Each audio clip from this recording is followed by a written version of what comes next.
Good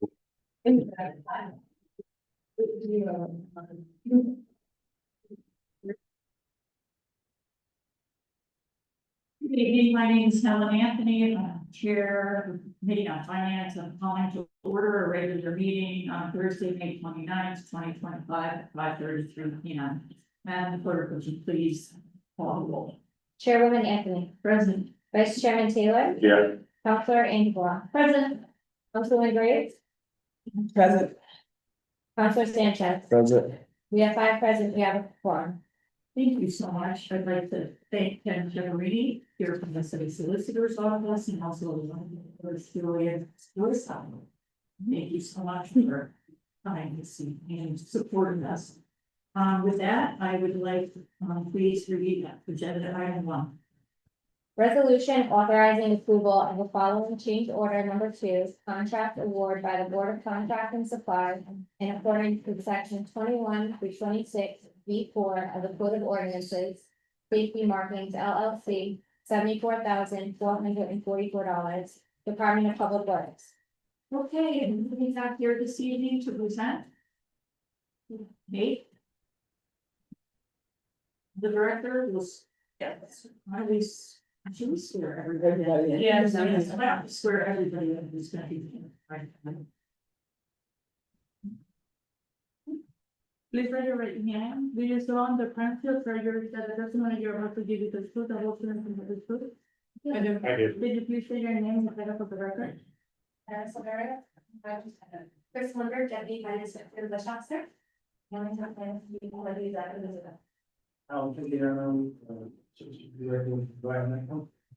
Jose Juicy, interim director of licensing. Correction, I'll give us a chief. Wow, Senior Chief Financial Officer, City of Providence. Nader, so energy engineering, traffic engineering. Chris Coinfig, Director of DPW.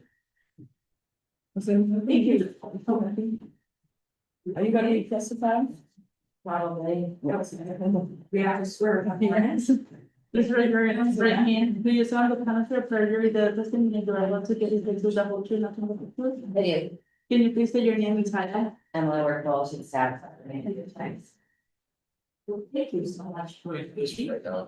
I'm gonna let you explain what it is that you're looking for on this, on the safety findings. So this request is, utilized, some money that was budgeted in the operating budget, line item 101-305-52911. For the markets, they have remembered that in the previous Board of Contracts and Supply communication as a contract extension that utilized some, speed camera safety money to do some pavement marking projects. Actually, we were kind of remiss in adding this item, which was a not really budget item number into that. So that's why we're asking for a contract, a change order to include this. Utilize some of those funds on pavement marking projects before that fund is expired. This video.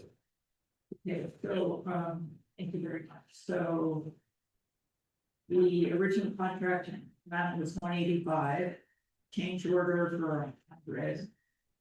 Approval to pay for more than, I'm just confused as to all these. So Yeah, could you please run through into the sure. Yeah, so there was a bid, it was awarded to $185,000.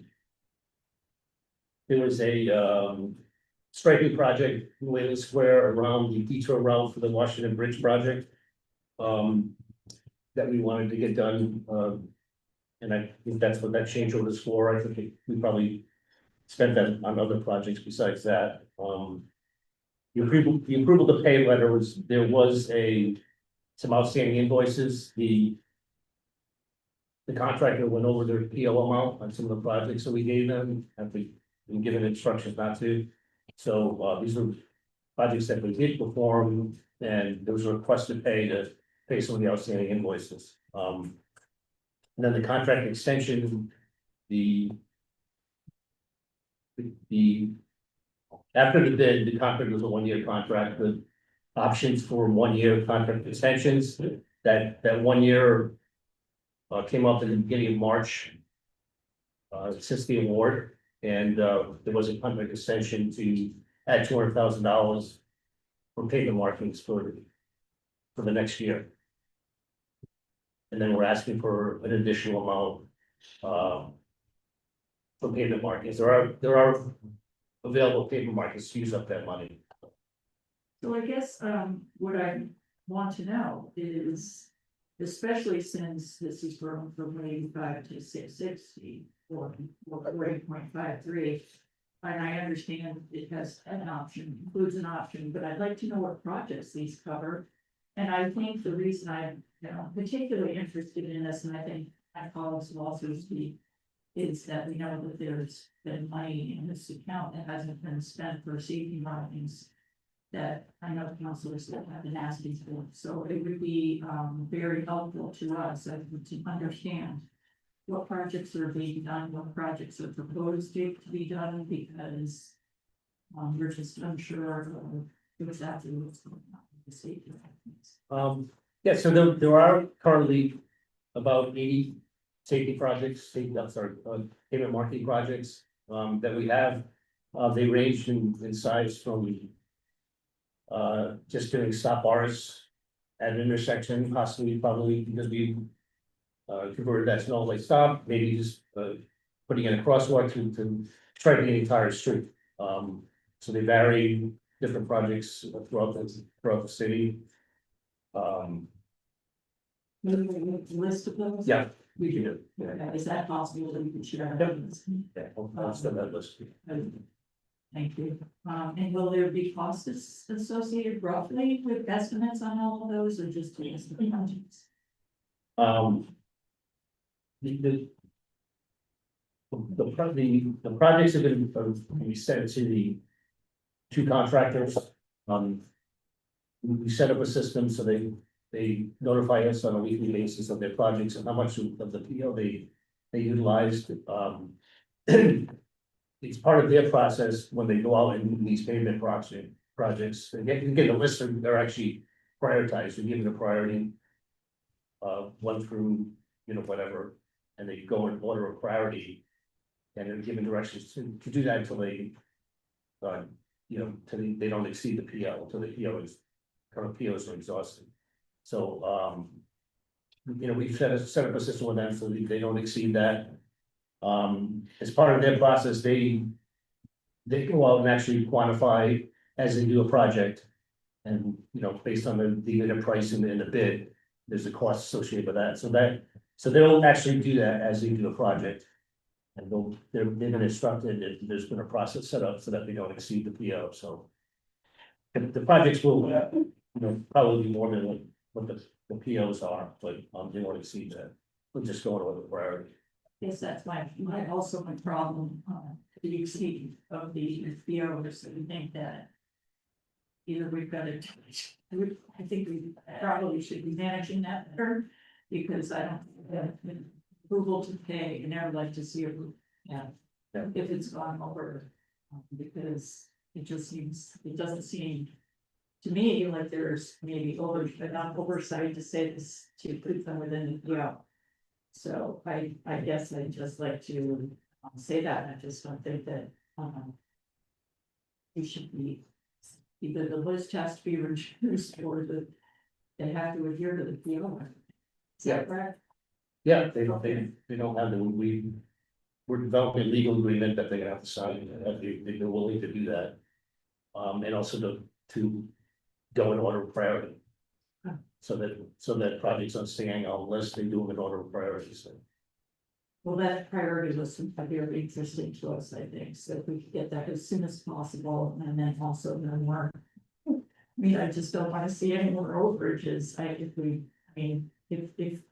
if you have a bid that needs to be adjusted because there are projects that need to be done and we could amend.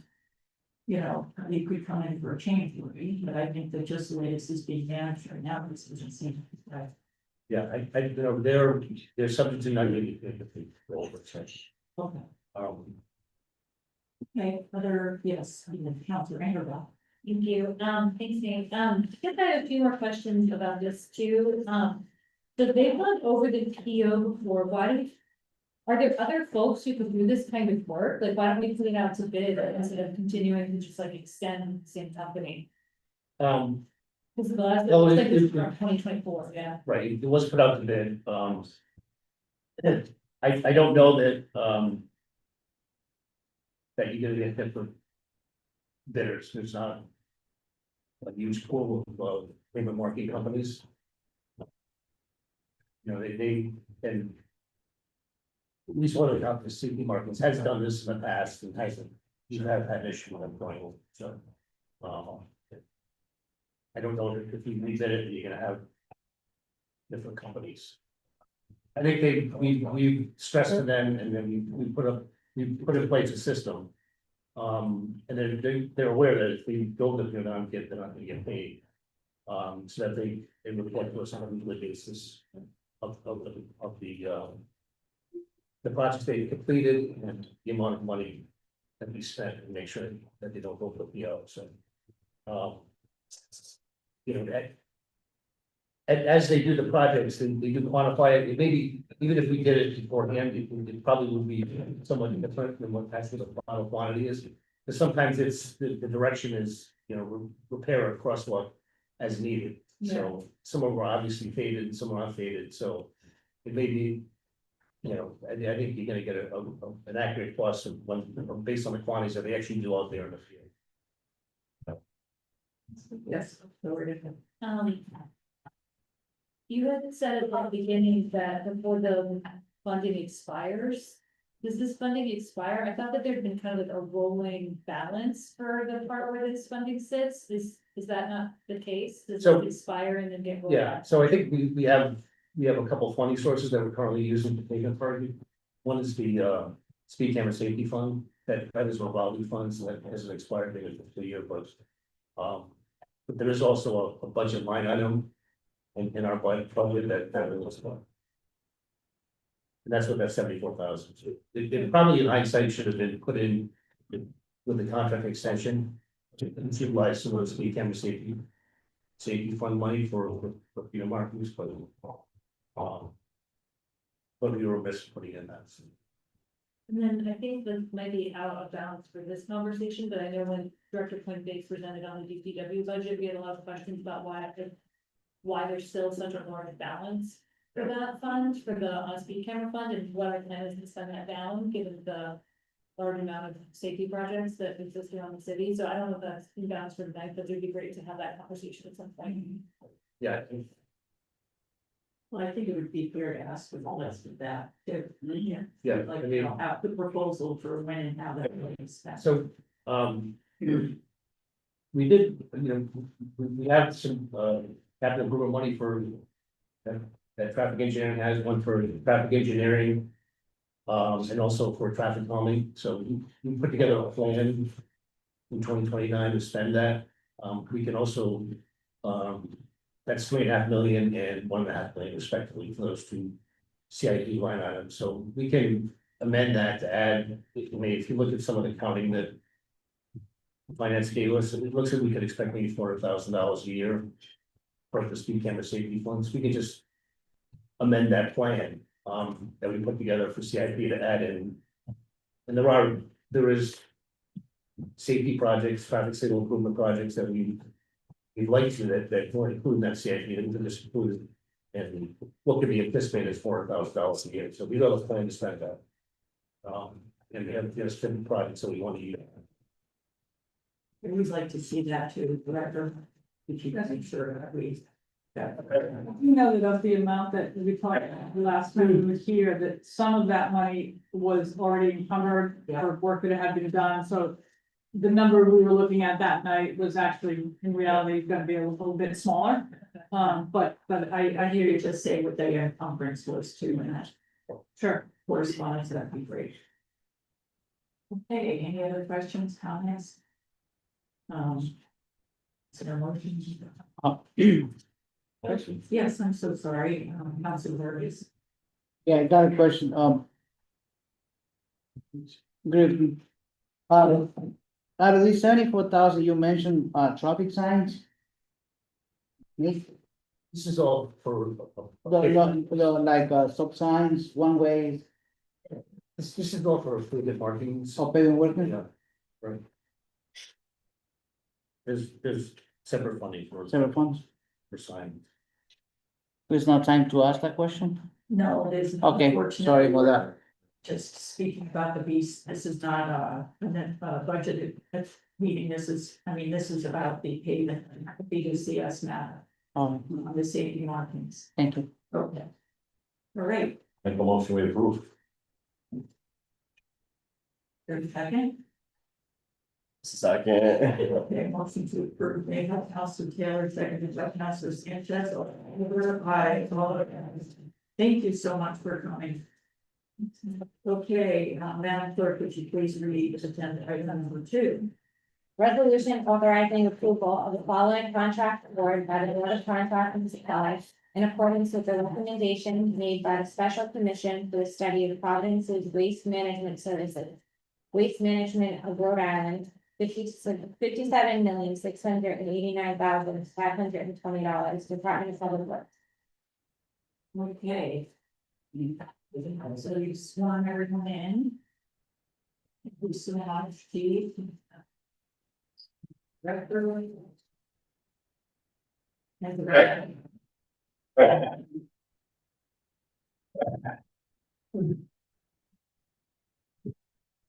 Okay, we would like to kick this. I'll start. Okay, so before you tonight, we have a recommendation for the award for the trash removal, trash and recycling removal contract for the city. We're recommending a 3-year award with 2 option years. To Waste Management, the current vendor. It's just gonna give you a little bit of an overview of some of what's new in this contract. And then we can take your questions. So, in their proposal, Waste Management committed to the purchase of 5 new trucks, which ensures that no vehicle in our fleet will exceed 10 years old of age at any point in time. They're adding an additional truck to deal with the fact that we're hopefully moving to new trash, larger trash bins. So they're gonna need more capacity. They're gonna be adding the equipment that's required to utilize what they call smart truck video surveillance. So, as they're picking up trash, they'll be recording the pickup and what goes into the truck, and we'll be able to produce reports about contamination that we can use to help improve our recycling rates. They're assigning a new full-time person to manage the Providence contract with DPW, so that person will work with Al and Trish to help us improve our outcomes, improve customer service, and respond to other priorities for the city.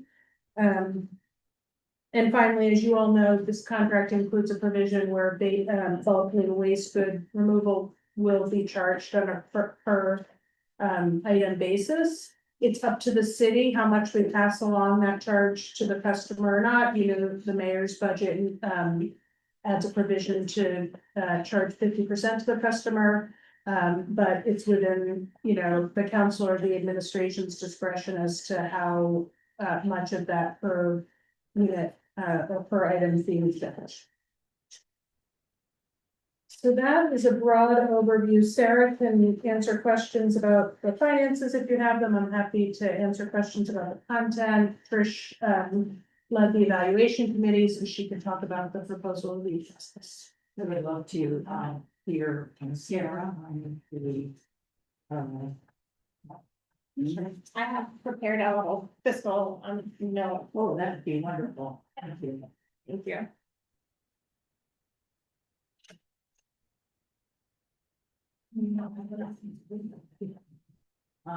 Yeah, like that, both of you can job, this is really, we have not. Second. Motion made by Councilor Engelbach, seconded by Councilor Sanchez, all in favor, all opposed. This item is, it's the fiscal note of the city finance department on the waste management side of the contract.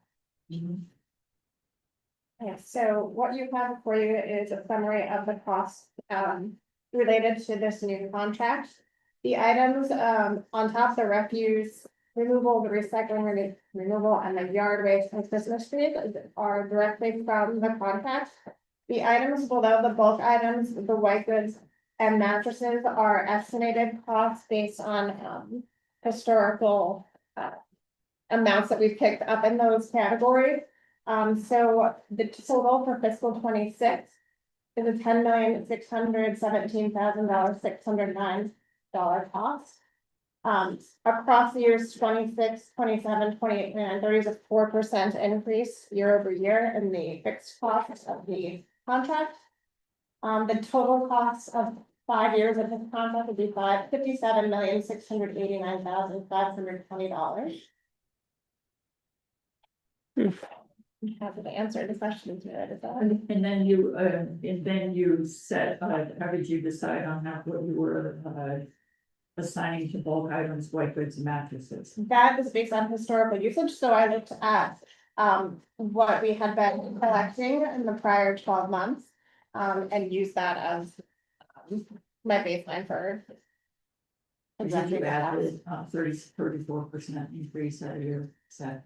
I did, I used the actual cost per item from the contract. And I used a $10 cost to the resident for bulky items in my. estimate. And do we also, I know I asked that, for, I don't know if it's included here, I asked for the cost of possibly bringing the service in-house. We have an overview, we don't have anything to hand out, but we can take you through the. I think it would be hard to do that if they don't have something to look at. We can have someone print things. And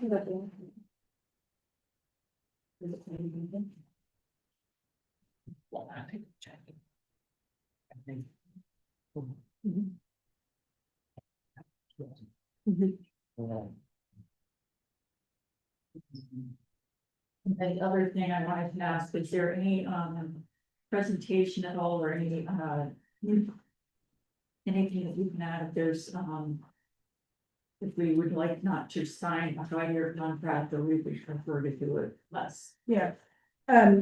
So in the contract negotiations, Waste Management offered, $3.4 million discount over 3 years.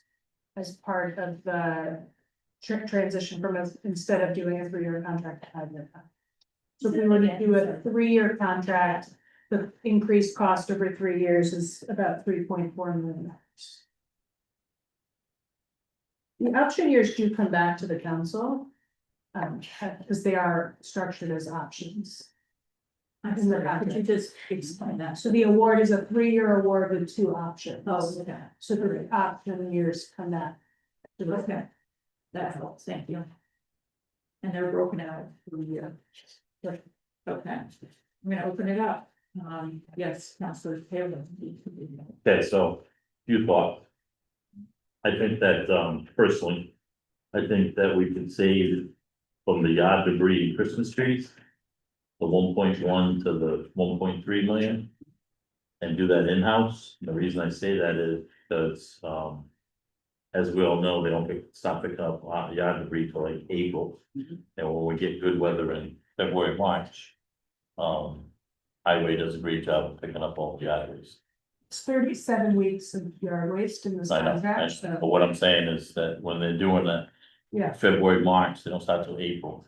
And then 9 times out of 10 that I find that, I won't say 9 out of 10, I'll say 6 out of 10, they don't pick up the yard debris when they're supposed to anyway, during that Pick it 37. up in one day, so people sometimes get confused because they expect it to go when their trash goes. But in general, they are picking it up within a day. If highway were to pick it up, they wouldn't be doing other things, so no. I'm saying, we're talking 3 weeks on Christmas trees, that's nothing. I don't know what, that's not broken out in here, what they charge them for the trees, so they kind of do it all. The total cost is 37 weeks plus 3 weeks like Christmas trees. Right, well, what is the Christmas trees equal? It's all included in the cost. again, I think, I don't know, let me ask the director, do you think that the highway can, pick that up? As far as, I think they do a great job now, I'm giving you guys credit to say that. Thank you. I think that you really do a good job on keeping the yard waste and the Christmas trees up, and I'm probably not the only councilman that agrees.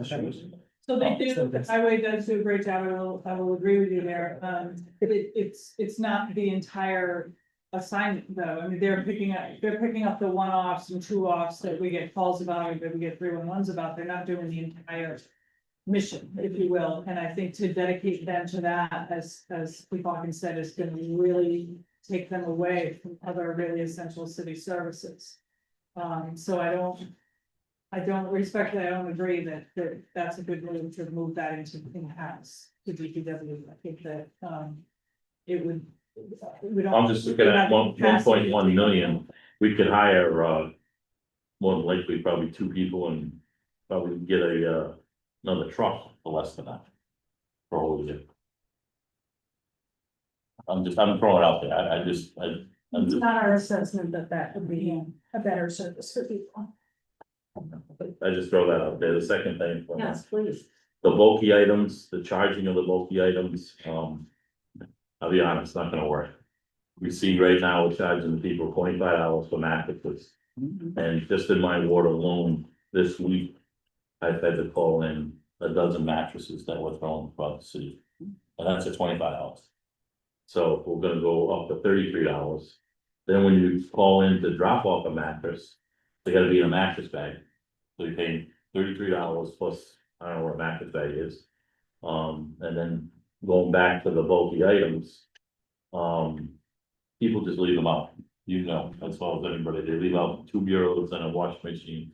And I drive around the ward, I call in and give them to waste management. But the people don't know to call in, they just leave them out there.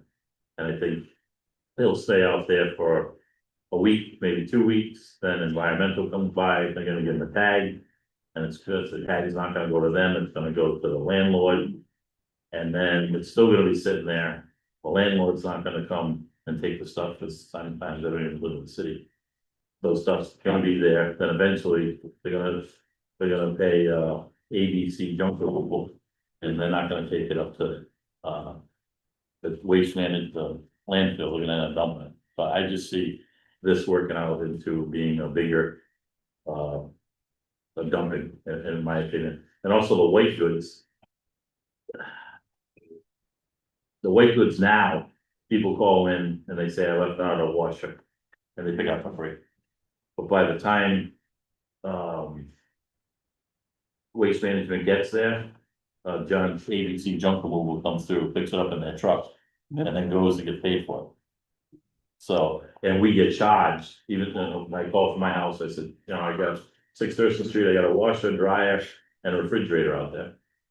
They'll charge, forget now, I'm talking about now. They'll charge me to go there, they'll charge the city to go there, whether it's there or not. So if ABC don't fix it up, they're gonna get the money for it, but they come out, 6 Thurston Street doesn't have nothing there, we still get a bill for it. But I just, those 3 things there, I think that, I don't see it working, I just see our dumping going up. Whether it's, Those are all in council's control. If the council wants to fund those as free services in the way they are now, they can be funded in the budget. It's not our recommendation we do that. We have the most generous bulky removal program in the state, and it's not really doing us anything for us. But if the council feels that that's important, we can. do you see, Turn that I'll dial. put you guys on the spot, do you see it being a dumping problem? Well, I mean, how many dumping areas do we have in the city now? I know mine, but I don't know everybody else. There's quite a few. Right. We do have an initiative that we're working on to try to deal with dumping, because there's so many different facets to the dumping issue, enforcement, trying. It's not all mattresses. But it's not all mattresses, Right. but to Chief Hawkins' point, I mean, I think part of it would be a learning process, or kind of like a socialization, if you will, of Providence residents to this new bulky item rule, if you wanted to go there. It really is extraordinarily generous compared to practically every other city or town in the state. In Woonsocket, you get 1 item a month, each household. In Cranston, they pay $21 per item. In Warwick, you get 5 items 8 times a year. In Providence, every household gets 3 items a week. And so part of it, I think, it would fall on us and waste management, frankly, to help do some education about that. Would I expect to see people taking matters into their own hands and doing more dumping? Probably, but that's a different issue, and we're certainly working on dealing with that. It's not the intent. Would you consider going, let's say, 4 times a year? It's not part of this contract, right? So like, all of my point is, all of that. Well, no, I'm just, she threw me, Yeah, we- Warwick and everybody does the different ones. But that's in the context of the budget, is how much money we wanna allocate to that. So some kind of limited, so, we said, all right, we're gonna say you can still have as much picked up as you want, but you have to cover half the cost. If you wanted to say, okay, everybody gets 3 freebies a year, we could do that. Like, it's all about how much money we wanna put in the budget to fund. All of that is allowed. in And the then budget. just the last thing, just to mention about, educating. We've done terrible, the city in general has done a terrible job of educating for recycling.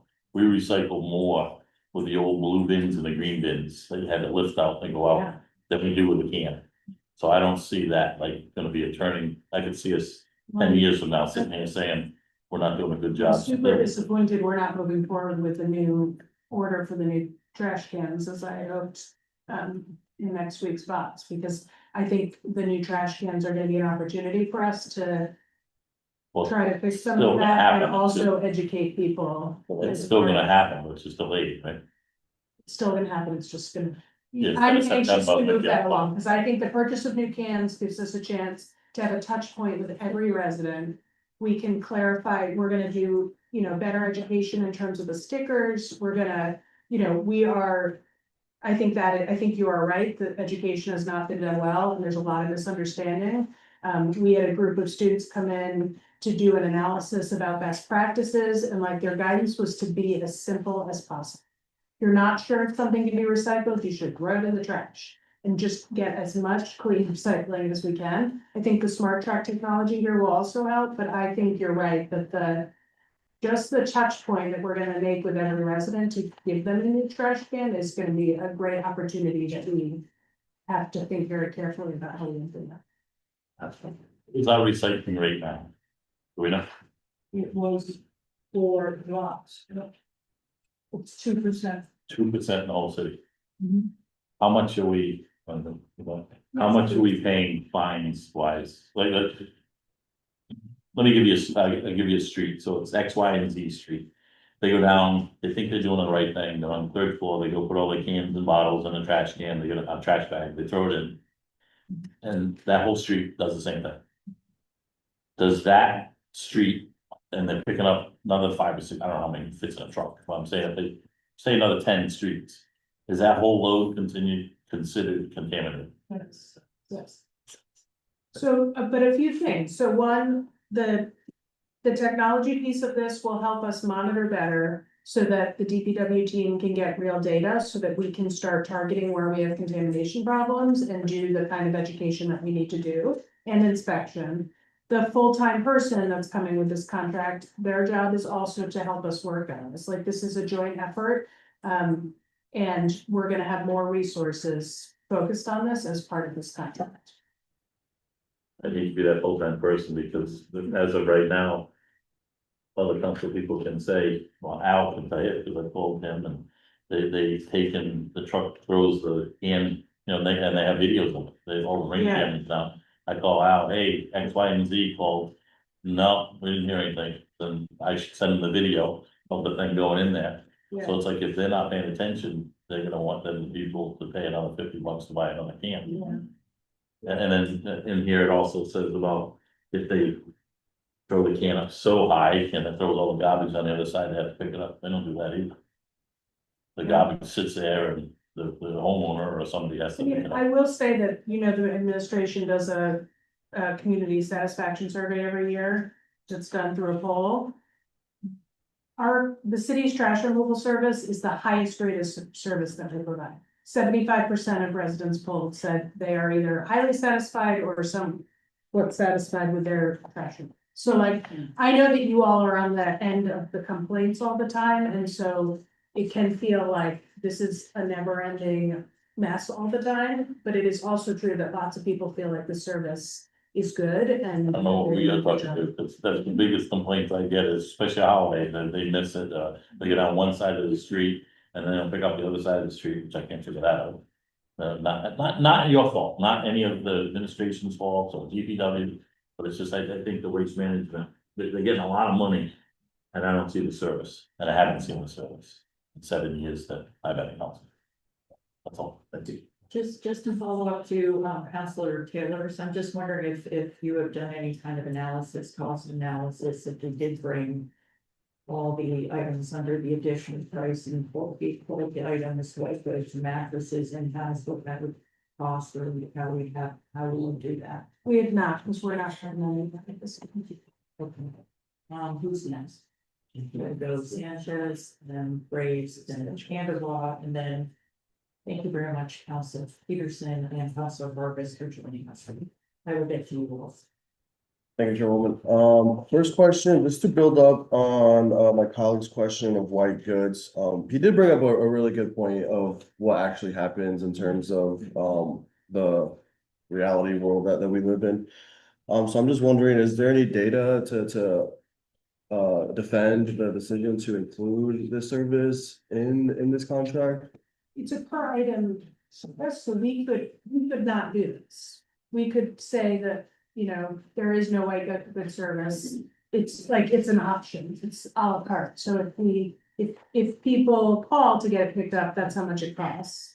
But if we decided not to do that, or not to have white good service, or we just wouldn't exercise that option. Does that make sense? Yeah, so It's a per, there's no cost if no items are picked up. right, so I guess what mechanisms do we have in terms of oversight to see how many items actually get picked up? Well, So it's just waste management, sorry, Okay. just so you understand where I'm asking. So waste management gives us on a monthly or whatever basis, 10 people called for white good services, and that's how much we're charged, like. Uh-huh. Yeah. Correct. It would be by, if we decided to cover the whole cost, then they would record how many items were picked up, and that's how much we would pay. If the resident was paying, then they would collect it like mattresses now, Right. the per item. So If somebody, I know that the issue with white goods is that if somebody calls and somebody else takes it before waste management gets there, that's a problem we can't really solve, because if they send a truck out with people, they have to recoup their cost for it. right. So is that invoice to the city on a monthly basis, or Yes. It will be. how is it done right now? Right now, it's unlimited, not per item, it's just in the cost of the contract. So do we have data on that? On how many white goods are picked up, we have that's good. Yes, I do, average white goods picked up was only 18. A month? No, that was for the year. In good condition, and sorry, there's two quite good categories here. It was about 5,600. 1,600? Yeah. For For the year. So it's 18 a month. You got 5,000 a year? No, 18 was the wrong. Oh, Yeah, okay. I'm sorry, there's two classes of white goods, and I was like. And we don't have it broken down to how many were actually picked up, right? So it could have been probably a lot less. All right. My next question is, I think like one of like the driving challenges when it comes to trash removal here in the city is directly tied to our housing prices. For example, I have a lot of triple deckers, like a lot of my colleagues in my neighborhood, and historically we would see, you know, one family per floor.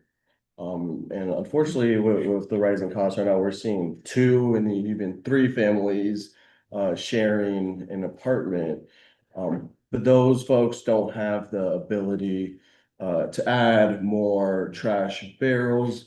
So what ends up happening, a lot of folks just put trash bags outside or overflowing the current barrels, and the barrels are broken, so it just ends up leaving more trash in our streets. So there's nothing in this contract to help out. I know someone can buy a replacement barrel, Also buy overflow bags. but you can't buy another barrel, right? Correct. But a landlord or a overflow bags could be provided to people. So is that the same in this upcoming contract? Yes. And what's the cost per bag on that? I will look. Value for that, the roll of the eyes. Gallon bag of 5 is 10. Oh, 5 is 10.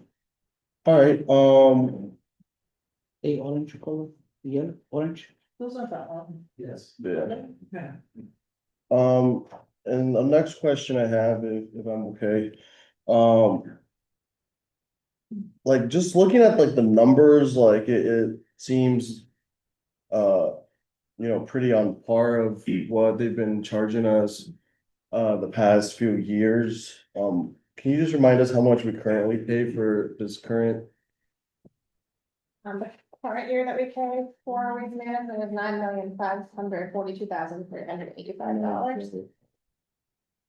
I'm sorry, that's too small more time. Sure, it's $9,542,385. And that's for the smaller garbage bins, so one of the associated costs with the increase is to go to the bigger bins. Do you guys have any analysis on similar size contracts? I know it probably do most cities, I guess, our size contract garbage disposal, or is it done in-house? Did you guys do any, In Rhode Island, yeah. anywhere really? Yes, most our size do it in-house because they don't have the do it with a contract because they don't have like a New York City Right. is a different animal. So like Hartford, like, if I they don't do know it? about it. It just seems like, so what's gonna happen is we're gonna approve this contract because we have our hands tied and, we don't have any other options. And in year 3, the administration is gonna come to whatever council and say, hey, we don't have any other options and this is what we've got to keep doing. And it just seems like, at least like from what I'm hearing, that like no one's actually doing like a full thorough analysis on doing it in-house. That's with all due respect, that's not. Can I just, But, no, but why I'm saying this is like, how do we not know if Hartford, Connecticut is the closest city comparable in size does garbage in-house? Like, that's a question that anyone that's actually studying this analysis should know right off the bat, with all due respect. may I just correct a couple of things? I'm sorry, this is not a 3-year or 2-year with a 2-year option. This is a 5-year initial contract. When I looked at the award letter, it said 3 years. This is 5-year initial contract under the above price. Oh, I'm sorry, then I misspoke. So I asked. Yeah. For this meeting, you could let us know what a 2-year. contract will be. 3-year contract is that $3.4 million less. I mean, it's $3.4 million more. Okay, so can you? More than one. With 10 million? Than the first 3 years of this contract. Okay, combined, so we'll take the first 3 years and add, well, 3.4, correct. does that include the additional pricing that you? Estimate, Yes. okay. Perfect. And then the other thing that I just wanted to, and I think we're gonna mark this as exhibit number 2, is the in-house tracks removal analysis. That the city has prepared. Had a motion? Second. I have motion made by Council Gray, second by Councilor Sanchez. All in favor? Aye. All opposed? I had asked Gina if she was on that auditor, if she would look at this and vet these numbers, and I think she was unable to meet the finance team, but she did provide some questions, but. I'm sorry, should not have said that. Oh, she did. All right, Sarah, thank you. I did not know that. So, can you just run these numbers through then, Sarah? Sure, so, this cost proposal was prepared by, Public Works. I went through it and I vetted this cost proposal and I'm fully supportive of it. I do want to say that I think that it is a conservative, estimate because garbage trucks we're estimating it at a $330,000 cost per truck. They can be upwards of over 500,000 per truck. The lifespan of those trucks is 5 to 7 years. And so my concern beyond just what you see here is like the liability and risk that the city is taking on. The level of expertise, like waste management is a specialized service that we don't currently have. And just developing routes and managing staff, I don't think this is something that could be done in any short amount of time. I think the city would be taking on an enormous amount of risk, property damage, workers' comp claims. People that work in waste management, there's a high turnover there. They would need to be CDL drivers, which are in very short supply. So I think beyond just what you see here, there's other considerations that I think we would need to explore. Okay, just to clear, thank you very much. I appreciate that. So I understand why you're saying this is a conservative estimate, and those are the reasons why. So what you're saying is, in this analysis is that the upfront cost before we even took the trash removal in-house is, 10 million, yeah, and then we got the total annual cost of it 22, is that correct? Correct, and that one-time cost, upfront cost of 10,350,000 doesn't factor in, like, where are we storing these things? Does our garage have the capacity to repair these, trucks right now? 20 garbage trucks, 3 rear loading trucks, and the other trucks that they would need, like, we don't have a space for them identified. And the maintenance costs on these trucks are really high. Yes. Just a quick follow up on that particular, where did the, numbers 23 and 4 come from? Is that who the management uses? Like, where did we? Correct. And then. And wait, I'm sorry, waste management trucks, we actually just gotta do an estimate. They're purchasing trucks at $500,000 each. Oh, no, I just meant like the number of trucks we're thinking. That is also their number, but when I went back to them and also asked to confirm what the new trucks that they're buying cost, the most recent number is 500,000. Which is $10 million, to be clear, is half of the master lease that we just authorized. So if we used half of our master lease, we would not have money for fire trucks, police cars, snow plows, all of the other kinds of equipment that we use for the master lease. Okay, I just wanted to make sure that when we move forward on our questions that people have this, to look at and ask questions about. And then my other follow-up question is, we're all set in here. Okay. Now, I'm sorry, how long would it take, do you think, to be ready to take it in-house if we were to do that? I think, I mean, the lead on the trucks, like we still don't have the snow plows that we ordered more than a year ago, so I would say the lead time on all of this is 2 or 3 years at best. Okay, then I'm go ahead, Council Gray. So you finished? Okay. First I want to say I am very disappointed in this because year before last, we talked about how bad this place was. This group was, we were rushed into going in and doing it because we only had so much time and this is the rest we could do. We asked then that you start this preparation to get this done, or give us this something along these lines back then. Last year, same thing. This, you may be getting a great approval, but who are you getting? How much of the city is really responding to those questionnaires? But I'm gonna tell you, when they come into the meetings, there are more people complaining than there ever will be of the ones that's giving them praise, myself included. They do better on my street because now they know that's my street. You know, but the next street over or 2 streets down, they're not doing it. And it's a shame that we're talking about another 5 years. It's like, in 5 years from now, are we gonna go through the same stuff, or the people that follow us gonna go through the same stuff? Are we gonna continue to let this company be in a monopoly that we have no other choice? We're trying to get rid of that type of stuff.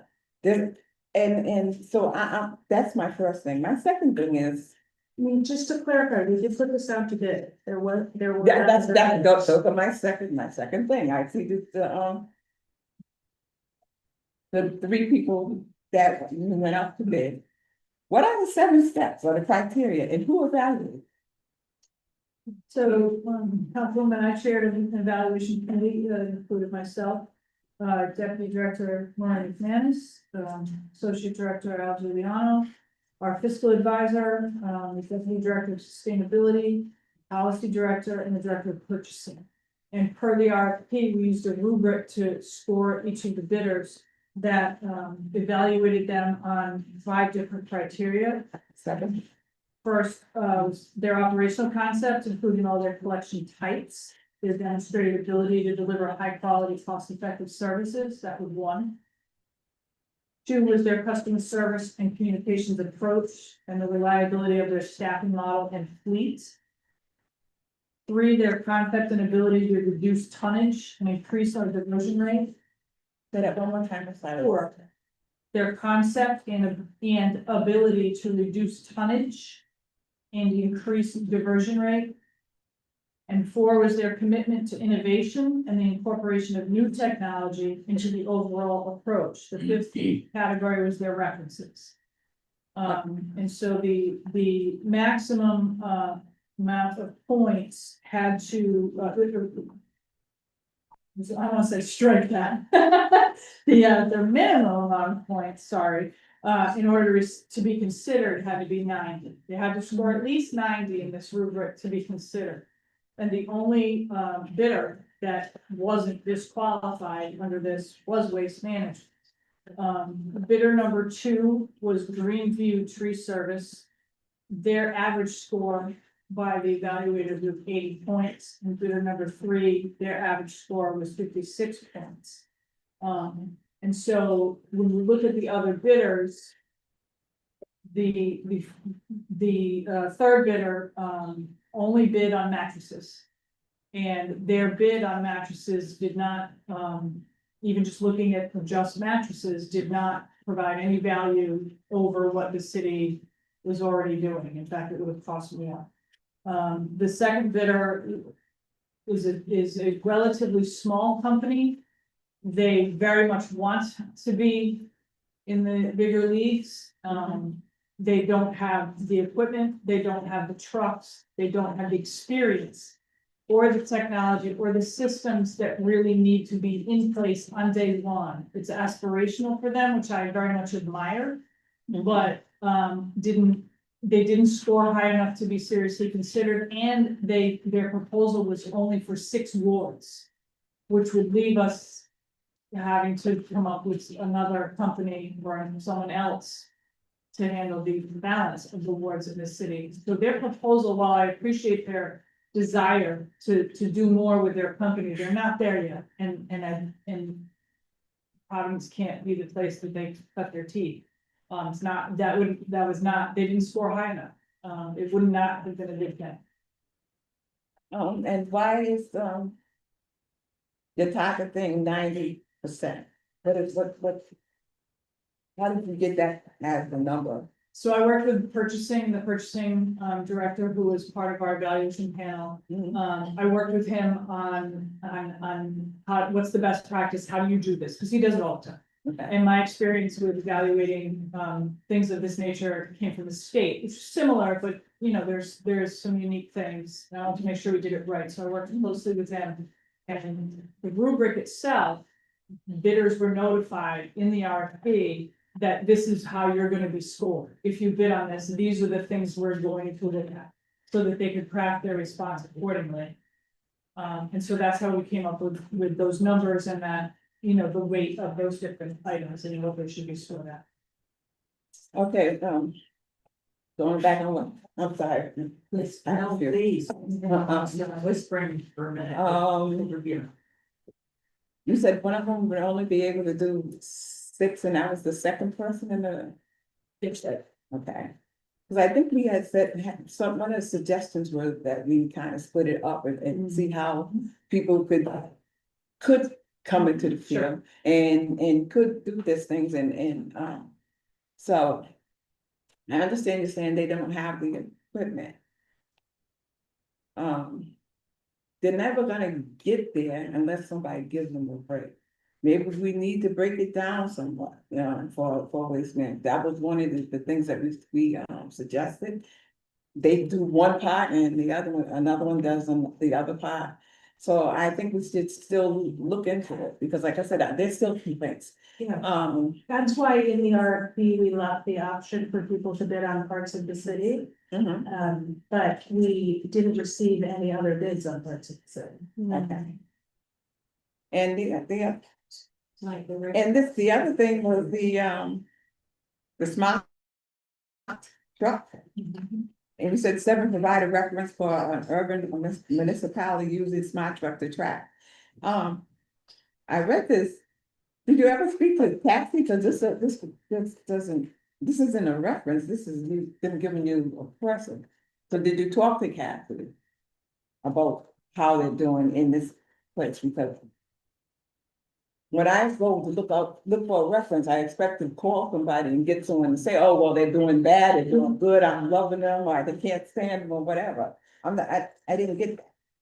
It just says, if you feel like you can contact this person, so was that person contacted? So members of the evaluation committee took responsibility for contacting the various references of the bidders. And we then discussed it and scored them based on those conversations. We didn't call, every member of the committee didn't call every single reference, like we didn't all call the same people. Maybe I'm misreading this. I thought this was the smart truck for the waste management, we were trying to call and see how their smart truck is doing in another city. Yes. Okay, so it's not the other bidders, it's this one bidder. So did anybody contact this person? The references that each bidder provided as Yes. their references were contacted Okay. by members of it. And what was their response? So I don't have the individual scores of each evaluator with me, but I can tell you that the numbers of the numbers in the rubric that get scored and average include the scores based on the references that were done. I don't think my question's being answered or it's being, kind of feel like it's being debated. Because I would like to hear what this community has to say about waste management that we've already had. Because this is this person that we're already talking about. And this is not a reference. And if you do that, if someone does have that reference, I would like to see what their information said. You know, a lot of times the reference, of course, we know it's gonna be pretty good anyway, because they usually pick the best ones or the whatever, but I would like to have that in front of me, if at all possible. I'm sorry, can you tell me exactly where that is?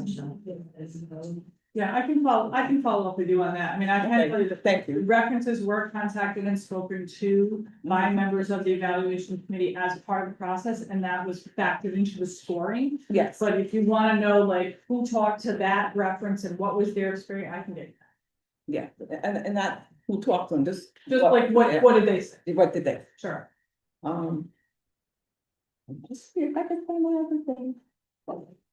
I'm sorry, I scribbled all over this paper. We can give you some. Yeah, I'll come back. All right, Counselor. Oh, wait, Counselor Ingervall, I didn't read it. I'm just gonna say. Thank you. I know this is complicated. I have a bunch of questions. Is that okay? Yes. I guess so I'm just gonna go through them all.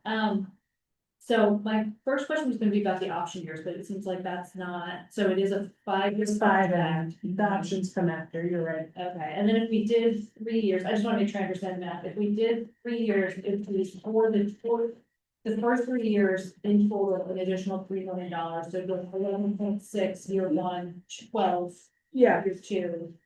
Okay, so good total of that. And then we have sense of, just make sure, which question that I have. So the year now is FY 25 is like 9.542 million. And next year would jump to 10.6. That's a pretty substantial jump. And then if it was only a 3 year, it actually jumped to 11.6 million. What's driving that jump to the side? Is it just that we're having bigger bins, and are we assuming that the bigger bins can be attached, or like? So the 9.52 is comparable to the 10.2 million, not the multi stuff that is, like a one-off, the chief talking about. So it's a 7%, like you're right, from fiscal 25 to 26, it's a 7% increase. I will say the increase from 24 to 25 was a 7.5% increase. This contract is going for a 4% increase over each of the 5 years. Okay. it's part of the consideration for a longer contract, is you get to lock in pricing every time you open up for new bidding. You're at risk that the contract could jump significantly. And then if there were only 3 years, why would it be an extra million for the year? Is that just like a penalty? Well, you know, it's not uncommon for a vendor to incentivize you to provide a longer contract by giving you a discount. That's a big penalty. Or a big discount, depending on who. Yeah, fair. And then I guess it was okay to speak. Are they planning to have any of their vehicles be electric, or they're all going to continue to be fossil gas? They are all not fossil, hold on, let me. Don't say natural gas, but that's a fossil. So- Yeah. I reject that one. Yeah. Okay, well, they don't have, they contend that electric vehicles of this nature aren't They don't. available. Yeah. So they'll continue, like. what They'll they have- continue what they have, natural gas. And, you know, they've committed like that they would try to phase in this technology as it's available, but we don't have any way to know when. And then, for the bulky items, not to, different question than Councilman Taylor, but if we do start charging for the bulky, how do we, like, do we have the capacity to do that billing? Like, how would is do it? it. So part of the thing to remember in the in-house removal is that they also provide customer service, including collecting fees for mattresses now, for example, would be part of that operation. Okay. If we brought trash in-house, we would have to set up our own customer service response unit as well. So they would do you're that just as, sending like a bill to the rest, so like if I put out a mattress. right now you call to make an appointment to get it picked up and you pay for it, it would be similar to that. Okay, and it would be similar to that with all the carriers, like all the white goods, so I would call them and say, hey, I got this. Yeah. Whatever, and then, okay. I mean, people make appointments now. It's just And that then they're they'd not send sending me, for. they'd send me a bill, I think you pay online. including the dogs, so, I'm not surprised that you're not like dumping lots of. Yeah, I'm not- Couches every. And then I guess a few other questions. One is, do we know, building on Councilman Taylor's question, do we know what the 37 weeks of lease in yard are? Because I know when Director De La Cruz was doing some outreach about stormwater, one of the things that came up at least the Ward 2 Green meeting on that at Hope High was there are a lot of trees we have in the city that actually dump their leaves quite late, and it misses the yard waste pickup, and then it just clogs our stormwater system, so we're paying for it either way. Yeah. In either Trish's team having to go out and pump the stormwater system full of leaves, or to have longer.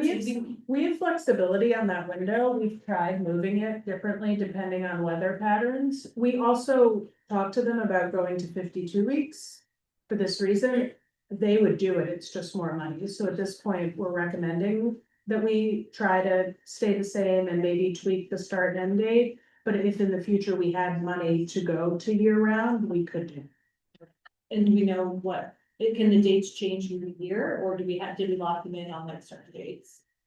I think they can change. I think we've changed them in the past year, yeah. They- Since we've been here, we've adjusted them. And it has climate change occurs and things get warmer and they start later, we have adjusted that for based on snow levels and all that, yes, it can happen. Thank you, Jenny.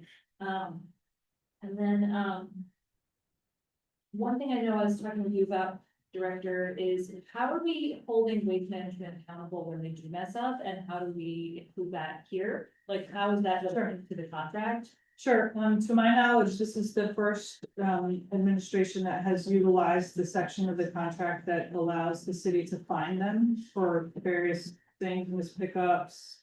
You know, everything from missed trash to the guy driving the truck with drunk and committing crimes, which, but again, not Peeing on the street, like, thank goodness. Yeah.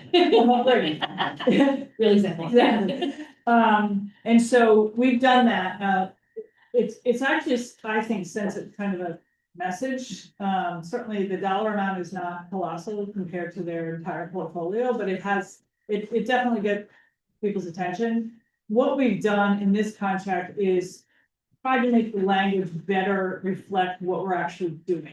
So before, the contracts just said, you know, you do this, we can fine you that.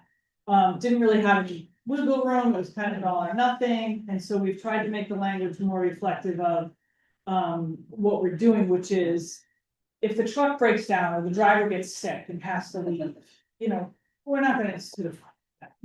But if there's something going on and it's happening repeatedly in the same week or a number of times in a month, then we're issuing a fine, and that's what we've done. And so that's what the language reflects now, but it's all still there, all of the opportunities to find them or to usually we just take a credit off that month's bill, but still in the contract. It's just a little more detailed. And I thought that, you didn't distribute the contract this evening, are we going to receive one as a committee? It was submitted to the council, so we can. Yeah, we had it last time. Okay, Yeah, as a copy, all right. Yeah. Okay, just to make sure that everyone knows what language is in. And then, for the contract overall, I know Councilman Graves was asking about there's so many pieces of paper. The other folks who bid, and I guess my question is like, have we thought about, and maybe this is for a future bid process, but like breaking it out so that like, you know, obviously the person who could only do mattresses, you know, that's not gonna work here, but like in the future, could we build out a contract to help build out like the local businesses who can do this, to say, okay. Part of it will be who can bid us on mattresses, and maybe like a couple countries, oh my god. Companies bid on mattresses, maybe there's one that's for leaf and yard waste pickup. We did that, Did so we? we had left options for people to just bid on small parts of the city, we tried to do that. We do have requirements around both in like the equipment and compliance with, I know it doesn't go all the way, but some of the clean energy goals and using union labor force. So I think part of the reason why we're not getting a lot of bidders is the requirement, and so we would have to make decisions about changing some of those if we wanted to. There's also there aren't a lot of companies in this, but the RFP based on the Waste Management Commission was written in a way that you could bid on little parts of this, parts of the city, whatever. We tried to cast the widest net that we could. I think we got more bids than the city's ever gotten. It's not, you know, you see what the market gives you. Yeah. And then, No, please finish. I see what, the told like how much it would cost to switch over to local. And I am someone who thinks in general, municipal governments across the country have given away a lot of our ability to do work to some of these big companies, and that overall is a problem, because then we get stuff and we just have like we're captured by them, and their prices are the prices we have to pay, and that's a problem everywhere, not just here. But like, have we thought about what it would look like to like phase this in? Like, obviously 10.5 million to start is like, that's wild, obviously we don't have that. But if there were companies that wanted to do, you know, in a future bid, like a couple of awards. You know, maybe we keep waste management for, or maybe there's a company that wants to do 10 wards and the city then builds up its capacity to 5 wards. I'm making this up, but like, so it's phased in, it's not like we immediately have to sign up storage, 27 trucks, you know, $11 million to buy stuff. Which obviously we do not have, like that is obvious. But like. It just adds risk, like I understand that the reflection here is this is a bad service. I would contend that. There are lots of areas for improvement, but there are lots of things that are going right here. It just adds risk, it adds. You know, it adds. When we came in, I could not believe the state of our equipment, I could not believe, like. You all, through all of our budget hearings are talking about vacant positions, like all of those issues would then. Be seen in the trash removal service, and so. It is our assessment that it is not the place to focus. We have looked at getting new trash, we have gotten some trash trucks. So that we can do some better supplementary work. I think there's opportunity, you know, for Al and his team using equipment to try to focus on fixing the contamination rate, especially in the wards where we're like very close to being much better. I would rather have our people doing that. Yeah. And leave the core service in place. Yeah, I think that I'm not saying that this is bad service, it's Yeah. just like. Reflecting that, you know, there's one company that can do it and they kind of set the price for us, and it's a big contract, so, you know, obviously. there's a lot of Right, but the price isn't that different from what we would be spending, and they're using a union workforce. Yeah, So like, I'm not sure what we get out of bringing it in-house, except for some of the challenges that serve. let me just see if I can. Yeah, go ahead. I can also come back, it's not your only opportunity. Oh, in the contract it mentions cleanup on routes, Mhm. how do we like there's a way of saying that, policing that, because that would be my one complaint is like, Yeah. obviously any service knows does their job with a lot of things, I don't get as many complaints about waste management as I do other things, sidewalks, but that's the big one. But, there is a lot of trash on the street after they do pickup, just like, there's tons of trash on the street on Mondays after they do pickup. Do we, like, how are we, like, policing that, or is that just like, I should be requesting residents put that in 311? You should ask them, yes. Okay. Cause there's no like us checking on their quality of work. In that way. There is some of that, there should be more of that, and in the meantime, I would ask people to just contact them. Make sure that they're, that I 311 with that. Yeah. Okay, yes, Councilor Peterson and Councilor Vargas. Thank you. I was writing down when you were talking, Chief, but one of the questions that I had, you said that they were going to be bringing in 5 new trucks. Does that mean? Forgive me because I may be a little bit stupid with my question, but they're introducing 5 new trucks into the city, or they're like actually purchasing 5 new trucks for city waste work? They're replacing 5 of their old trucks with new trucks. Okay. For service to the city. For service to the city. So they're, okay. Wow, at 500,000, okay. So one of the other questions that I had was, sorry, may I? Yes, Thank please. you. In terms of the diversion rates, how do they fare? Because our diversion is not the greatest, so I just wanted to see, I know that one of the key qualifiers for the contract was how well they did with their diversion rate, so I'm kind of trying to see how they did. Trish, in evaluating their proposal, how do we evaluate their diversion rates, given that our diversion rates are general? That's the question. I mean, we would have looked at their references and to the extent that other, so for example, waste management, right? So we get a report anyway, we can look at other cities and towns diversion rates, they're all bad. Yeah, no, I mean, how are we improving in any way? Are they continuously getting better, or are we just still? No, I mean, terrible? hopefully It is our hope that some of the new services offered in this contract will, but we have a lot of work to do and. The vendor needs to do some of it, but we need to do some of it also. Thank you. I wanted to follow up on something that you had, Councilman Sanchez, you had asked about a comparison between different cities and towns that might be able to give us a little bit more of a purview of kind of what to compare with.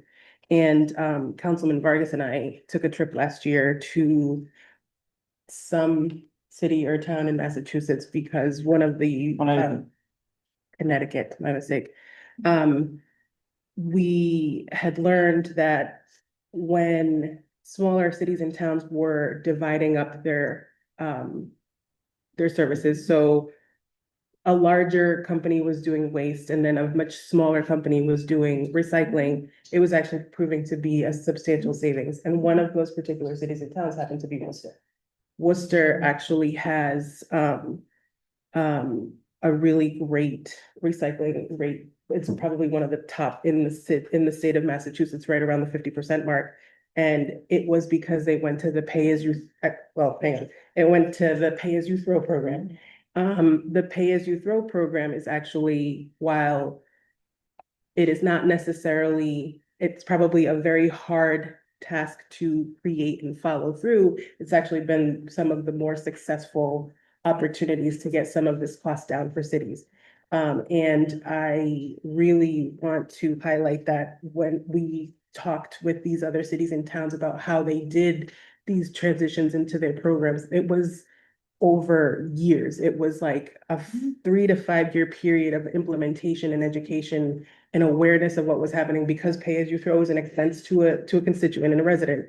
But what it did do was it brought the savings to the city in a way that was able to utilize for other things. So I just wanted to point out that there are programs that are kind of working, and I would love to be able to see kind of some of those comparisons at some point. I think even entertaining the idea of just like projections of what this would look like would be really helpful, because we do have an issue, a growing issue, as we can see by the cost of this particular contract. But more importantly, I think where we have an ever-growing problem is the lack of education. I think where we do not do well is the education piece to all of this, and it becomes it kind of compounds into other things. And I don't necessarily know, and I would love to be able to see if Waste Management would actually have some suggestions from other cities and towns of what they do for education in terms of waste removal and recycling and things, because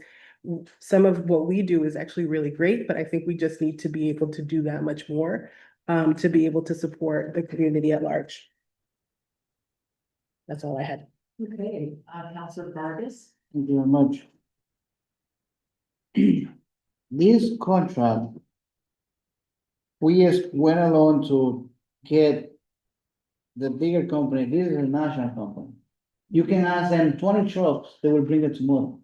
It's a national company. Don't get fooled by them. Because if you can go around and ask for reviews, it's the same company around. You go to any other state, they have contracts. So they will propose to you the best thing they have. Even if you ask them for like a private helicopter, they will bring it in. They will ask you for 10 years. Yeah, so, but the question is, a 5 years contract is a long 5 years contract. My opinion will be 2 years with 1 year extension with them. So we can start working on the new system, how we can do in-house, like I am with Councilman Taylor. Take away the waste in Christmas tree, how much it will go down? Let's try it. Let's do it 1 year. If that doesn't work, so next year we give it back to them. Let's take the bulking items, the white goods and the mattresses to them. We will save $1.5 million on 1 year. You think that we won't be able to do it in-house with 1.5 million? We will.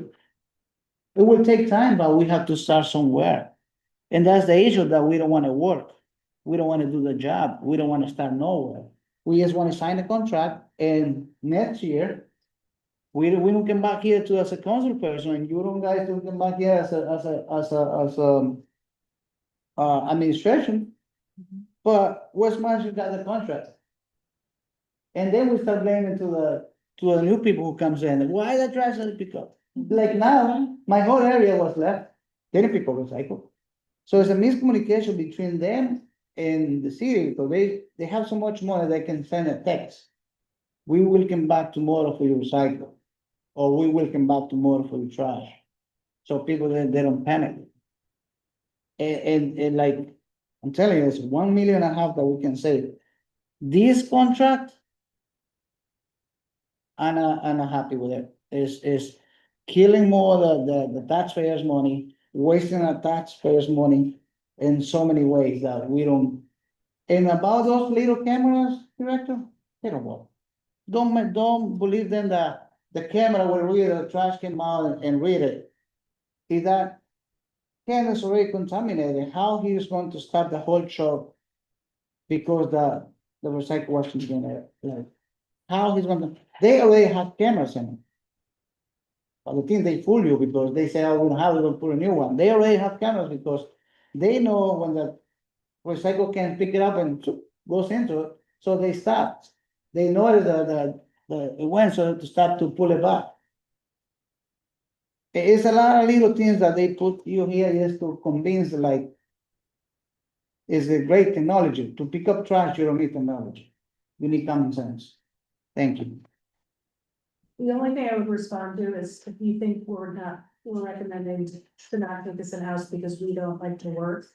I would encourage you to think differently about what you know to be true about this team. It's not because we don't like to work.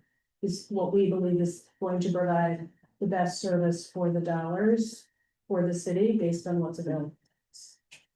Before I call you, I just have a question, follow-up question on the smart truck video service verification.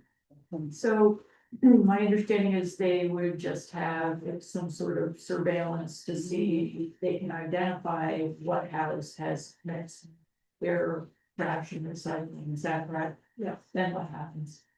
They can, there's a piece of it that records the data so that we can get reports about where contamination is happening at the specific residence level. And then what happens?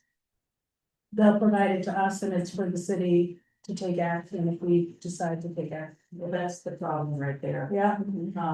Because if we don't have an answer to what happens, that really is of little value, because I don't know if I mean, just to say we have it and not describe exactly how that's gonna work. I mean, if we're so abysmal with our recycling and those, it's costing us up at the Rhode Island Republic, we just have smart video technology doesn't do anything unless we are going to staff and ticket and fine. So I'd like to know how that's happening. So I can tell a couple of things about the smart truck technology, and we did, a number of us attended a demo that Waste Management showed us what it looks like. So there's kind of two aspects to it. One is verification of mixed trash, and one is the recycling piece, which I'll talk about in a second. In terms of the mixed trash, we get a 311 or we get a complaint, or you get a complaint and you call me and say, Joe Smith, they missed his trash at 123 Main Street. The way the video works is it can bring you right to that house as the truck is driving by, and then we can verify, yes, the driver missed the trash. We'll talk about that, whether that's fine or what the heck happened, or the person didn't put out the trash bag. They thought they did and they didn't, or whatever. Or, any number, or yeah, the trash was out there, but there were 3 cars in the way and they couldn't get. So at least gives eyes on a situation where we didn't have it before. In terms of the recycling, if it's contaminated, that's when, and they've committed to us to work with us on this, and that's where I think also that dedicated staff person comes in. That's where we can do some targeted education, some targeted enforcement with residents who are not doing it right. So I'm asking staff costs. I mean, So we've looked at your waste man, we've looked at your department of, your budget. I didn't see anyone in there that's assigned to, The environmental inspectors, How many? there's 6 of them. And they are going to be taking this information and doing what? They already do this, they are each assigned a particular area of the city for which they're responsible for finding dumped mattresses, contaminated recycling. They would be part of the initiative to do, and they already do, targeting enforcement, but a better job with education. In terms of when can you recycle, I mean, to Chief Hawkins' point, you know, keep it simple, when in doubt, just throw it out, if you don't know if it's recyclable. Are we finding them? So the finding is a different can of worms, and I know you and I have talked about this in the past. If there's an opportunity to find for recycling, that fine goes to the property owner.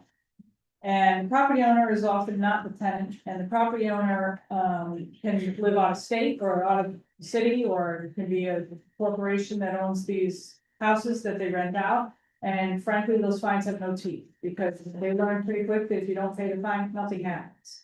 And we did put in for legislation to have it, and it had to go to the state level, to have it attached to their tax bill, and there's a whole conversation that didn't pass, we'd like to retweak it perhaps for next session, but that's just reality right now, that we can issue fines, some fines do get paid. There's an educational aspects to that process, where our court liaison does a lot of recycling education for people who have found themselves in those crosshairs at municipal court. But the reality is, if they're not paid, not a whole lot of teeth to those, and that's something that I've been trying to fix since I got it. It needs to be changed. Okay, and then I just, if you don't mind, Dr. Graves, I just have a couple of questions on the contract. So we have a separate agreement with Rhode Island Resource Recovery. How does that work exactly? They are the sole provider of, you know, landfill services for the state. And the city signs an agreement with them every year separate from this contract. Okay, and so if they charge a fine if we have mixed our recycling. It, basically, the recycling goes into the trash, and so we end up going over our tipping fee, and that's why our. Okay, thank you for explaining that. Yeah, just 1 minute. The other question I had is you have a section in here on what you're gonna fuel cost, and I was wondering why it was your baseline cost of $4.25 for diesel. That seems high, and certainly more than it is today, so I'm just wondering how you came up with the $4.25 for the diesel gas equipment. If we're gonna, I'll have you a follow up on that. could you please, because I think that's high. And, Yeah. Just still understand that, and also there is, it seemed to me that the company has a way to get out of this. We did not. So I'm just wondering, you know, if there's any protection remaining to this contract, so we can get out the funds. I think there is, if they're in breach on performance or in the contract. If you could send that to. Yeah. I appreciate it. This has been reviewed by the law department. Okay. All right, it was Council Graves. Thank you. You guys put some of my things, and I'm glad. The other thing, I have questions about these options. I think there's 3 of them here. The 37 weeks of yard rates, and you have an option for additional weeks. The option for the city to request rear load trucks. Yeah. And the option for installation of RFID. Yes. These are options that are gonna add more cost. If we choose to use them. Okay, is there a breakdown of how much these costs are? We're not recommending that we're using those options right now. We'd have to come back to the board and to the council to enact any. Okay. If that's the case, I really think we need to, because this is not above pricing, it's based on the following, because we need to take it out to me, or put it in another section. I don't know. I think I agree with you. I think they have more of the Upper hand. upper hand than, yes, than we do. That happens with a monopoly, we know that, but I would like to And those, because we used to say, how long this action is gonna be, and I'm going back on Councilman, question. The 37 weeks plus 3 weeks for tree, collection. That put us at 40 weeks. That's just about the whole year. We do know that I agree with it, they do not do any of those leaves forever and ever and ever. So what is the price of this, and if they're not collecting them or whatever? I'm looking for discounts in this. Where can we get something cut out of this, you know? No, and some of the stuff may sound trivial, but I mean, we're talking 5 years. A little bit can add up, you know? I'm not thrilled about this contract, as you can tell. But I think that if we're gonna be doing this for 3 years, 5 years, whatever, we need to be doing all the options that we talked about. And we should be, like, Warren Peterson said, we need to be really we really need to be going out and finding out what are other options we have, because I doubt if any of us, well, I don't know, I doubt if I'm gonna be here, you know, during that time. But I think we are digging holes for the people that come behind us, you know, and I really and truly don't wanna do that. One of the biggest complaints that we've all heard, I'm sure the department, from mayors and us, is that we are inheriting things that were from past ministers, that just sinks us in deeper and deeper and deeper. I don't want us to do that. We did consider all of this in the trash commission. I mean, there was a whole open process led by the council. I hear, like, I wish I had another answer for you. But Yeah. I know that this is deeply disappointing. This is where we are right now, and it's like my job to make a recommendation for what I think is best. There could be at least 2 of a commission that look specifically at this.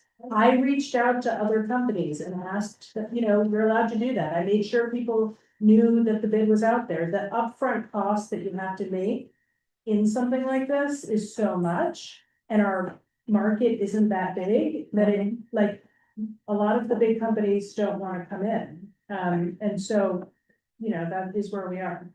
Yeah, I think that was gonna be my next question. Where are these 2 that failed located? Are they within the city, or, I mean, within the state, or? The bidder number 2 is out of Cranston, Okay, and I believe the bidder just mattresses is from Providence, has a business address in Providence. We did make a new bid this year, a new award this year on removal of waste from city buildings.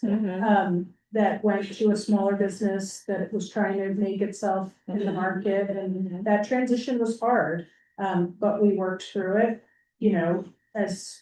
so like where there are opportunities to do that, we are trying to take them. and considering that, the one that we have is basically, it seems like it's all throughout the states here, because when I called, I spoke to someone, I think she said she was in Wyoming. So, but are there other things else, closer, like, Connecticut and Massachusetts that, that have something that we can, We advertise this. Yeah, To try to get folks. okay. I don't know, okay, I guess. Can I just ask one more question? So in the contract, I'm going to the bulky items and the schedule that you have attached that says what the cost would be. It said the city may elect to subsidize all or a portion of the per item fee at any time during the contract term. I mean, is that something that we're planning on discussing moving forward, or we can discuss that if we do a base? We do another trash commission, is that something that It's written into the contract, which is great because it gives us power to do that. You have the power to do that in the current budget, so if you return the version of the budget, you know, the mayor's proposing a 50-50 split, the council has the ability to change that. And we can do that every budget year. Okay. Yeah. And we could decide to supplement this with some other service for those we wanted to. Yeah. I just wanted to point that out. Yeah. So around that, so let's say we decide, that we wanna do away with the 1.1 million, like we don't want, we have that option as a council? Or no, this is then, it's all or nothing, For to what? do away with the odd, in other words, we say, like I think Councilman Vargas said, let's try it for a year. So we say we do it for a year, not waste management, we say we do yard waste and trees. Then we evaluate next year, director comes to that, didn't work, we had blah, blah, blah, or hey, wasn't that bad, you know, maybe we can do this. Do we have that option now as a council to say, we'll do the contract, but we wanna take that out? And I don't have people to do that work starting July 1st or equipment. Well, it's not till, well, it's yard based, okay, July 1st, because it ends, right? Well, but do we have that? Do we have that option as a council to say? Keep that? Next year. Well, no, because we sign it for 5 years, it's there for 5 years, we can't say, we'll do it this year, then this year would be the year that we can't do it. Yes, Wouldn't you do could it. ask me to go get you pricing without yard waste, which I could do, but I don't. You're about to give a budget back to me that I assume does not have the resources associated with that in personnel or equipment, so. I don't think we would be able to provide that service. Right, but if we lock it in for 5 years, we're locked in, we can't change next year and say, hey, we don't wanna do, Correct. yeah. And it says in the contract that just the bulky waste items and white goods. Yeah, that's the money I was talking about, the yard waste and Yeah. Christmas tree, Yeah. if we took it on ourselves, it would knock it down to $1.1 million. That's a big piece. And I personally think, I'm not the director, but I think we can handle it, because we're already handling. I mean, I wish Sal was something there we could ask, but I think, We're handling some of it. huh? We're handling, like I said before, we're Right. handling the one, and I'm But handling but I the think you're entire. doing like 40% of it, I guess, Sure. especially the Christmas trees. But I understand what you're saying.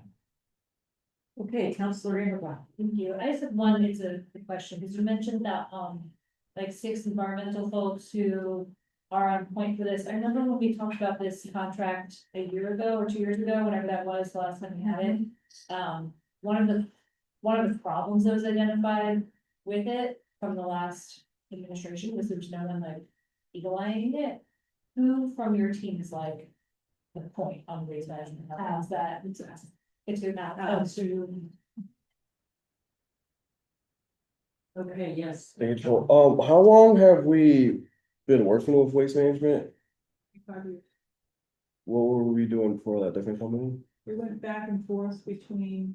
the There was a city- period of time where it was in city service. We had a transfer station, Mhm. and we had internal people drop stuff down at the transfer station with the gas pumps and things.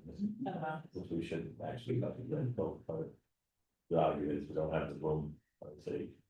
By the way, Academy Act, or Academy, gotta train. Well, no, what they used to do, I'm old, I'm 36 years I've been here, they used to take, dumpsters. And they would pick the street and say, okay, we're gonna put a dumpster there, and then everybody in the neighborhood, you know, would listen, wherever you want. And they take all their stuff down, and go to the dumpster, then they come and load it, RDP does, used to load it and take it to the transfer. And there was no recycling, And and there was no recycling. we probably, No. well, 2%, we had no, 2%, we had no recycling exchange, so I wouldn't brag about that. Well, I mean, but it wasn't even an aspiration. No, it wasn't even right, Yeah, right. so- Okay.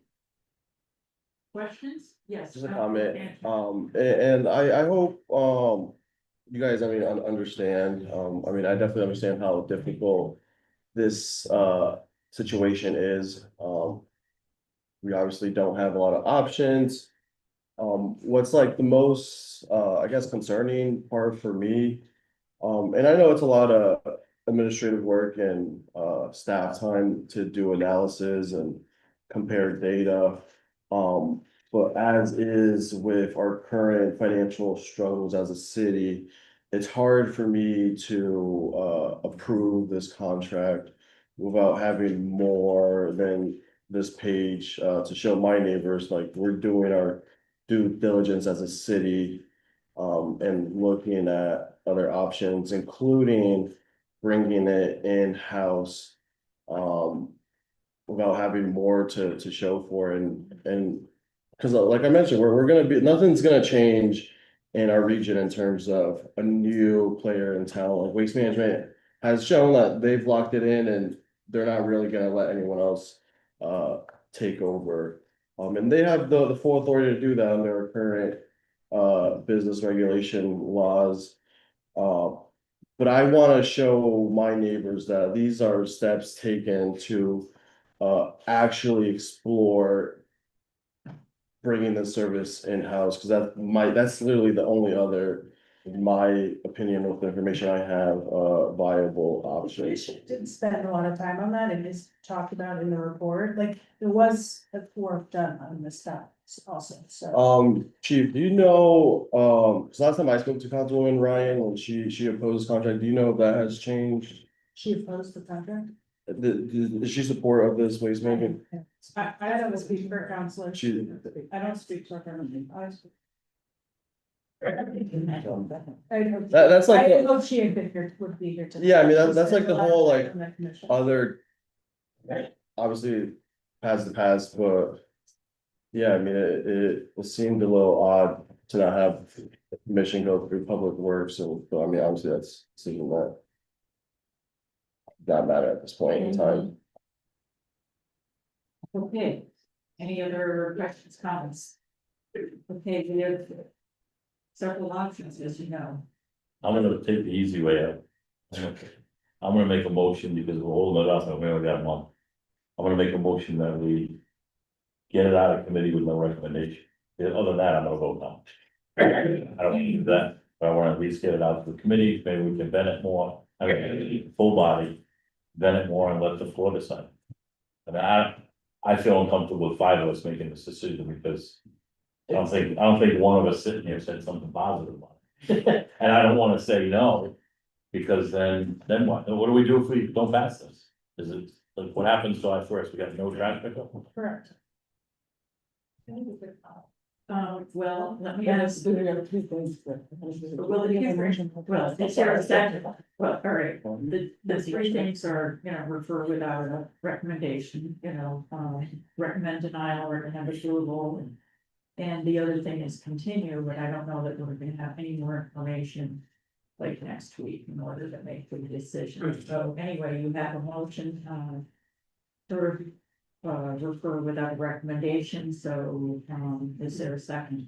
I'm second to that, because I agree with her, I would have to say no. So you're gonna second his, okay. So, so we have a motion, that is discussion? Yes, let's have a discussion. We now have a motion that has been made and seconded to refer it without a recommendation, now we're gonna have a discussion on that. Thank you, Councilor Campbell. Thank you. My only discussion point was I just wanted to make sure we didn't have, whatever. A recommendation to only do 3 years. I just don't think we can eat $1 million extra a year. That's. We either do it or don't, is kind of my thought, like $1 million extra, I don't have it. Anyway. No, I did the 5 years. Yeah, that's what I wanted to say. That's what I was saying. Clarify. Okay, so yes, this is a motion to approve, a motion to recommend without. Motion to send it to council without a recommendation on the 5-year contract, not the 3-year contract, so that is what we've had. Any other discussion on that? Okay, all in favor, aye. All opposed, nay. So that's 4-1. We will be passed like the council without a recommendation. Thank you so much. Thank you. For the presentation and the question. All right. Now we are going to.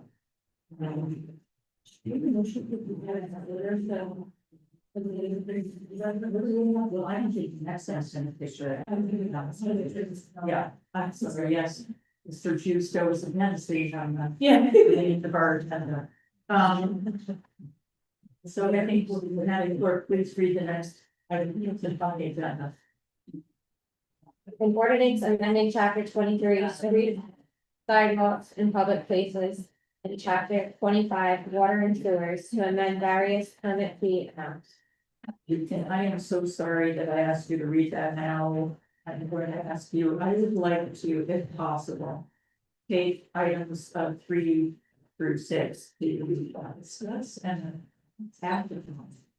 The fines and fees. I don't know if that makes sense. No, I'm gonna have you go ahead and read, Oh, you want me to read all of them? yes, first of all, we have a motion to take items 3 through 6 together and discuss them together and act on them. Yeah, that motion. Second. Okay, motion made by Councilor Anderson, seconded by Councilor Taylor, all in favor? Aye. May I also ask for, if we can use.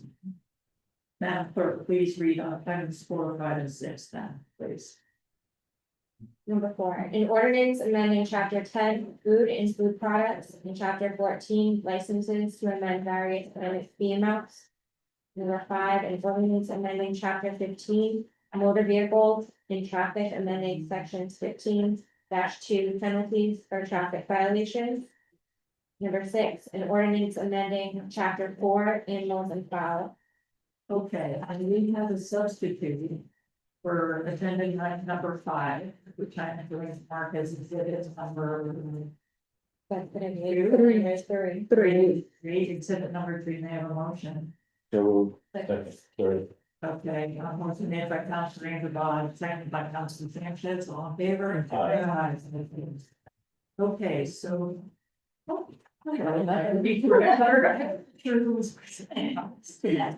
I'm sorry, oh, this is the substitute. I'm sorry, this is listening down. Then what's gonna be? Oh, okay, so the substitution is item number 5. Is item, this is the substitution for 5, which I think I just marked as exhibit 3. motion to have it. Yeah, we need to make a motion to. Oh, so item number 3. Okay, just leave it as. Because the substitution. Yes, I understand that. I mean, just mark it as an exhibit, because you can mark it as, Oh, all right, may I, how do we do that? Yes, may I was. I withdraw the motion. Yeah, no, second, all right. Now, so you withdraw that question, you withdraw your second. I'll withdraw a second. All right, thank you. Now I'm going to have a motion to substitute for, item number 1. Second. Okay, that is, right, that is made. Now we got that. And I don't have to, that is the motion to substitute, and then whatever. I said. You want this as exhibit 3 still? Yeah. Okay. Yeah. All right, great. Sorry, that took a lot of, We have more copies, Still, for the rest of these items. Would you want to pass them all out right now? Yeah. Or as we go, because it's for number 4, Yep. 5, and 6. Yes, we have, please have all of that. Do we have to mark this as an exhibit? This really good, all right? That's not enough, it's next. Sorry, we've got a lot of things going on.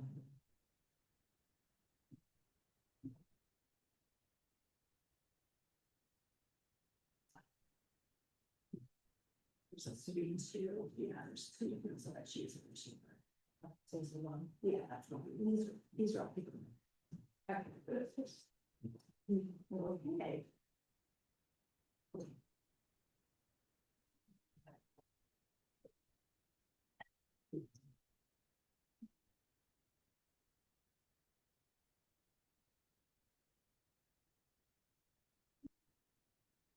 Thank you.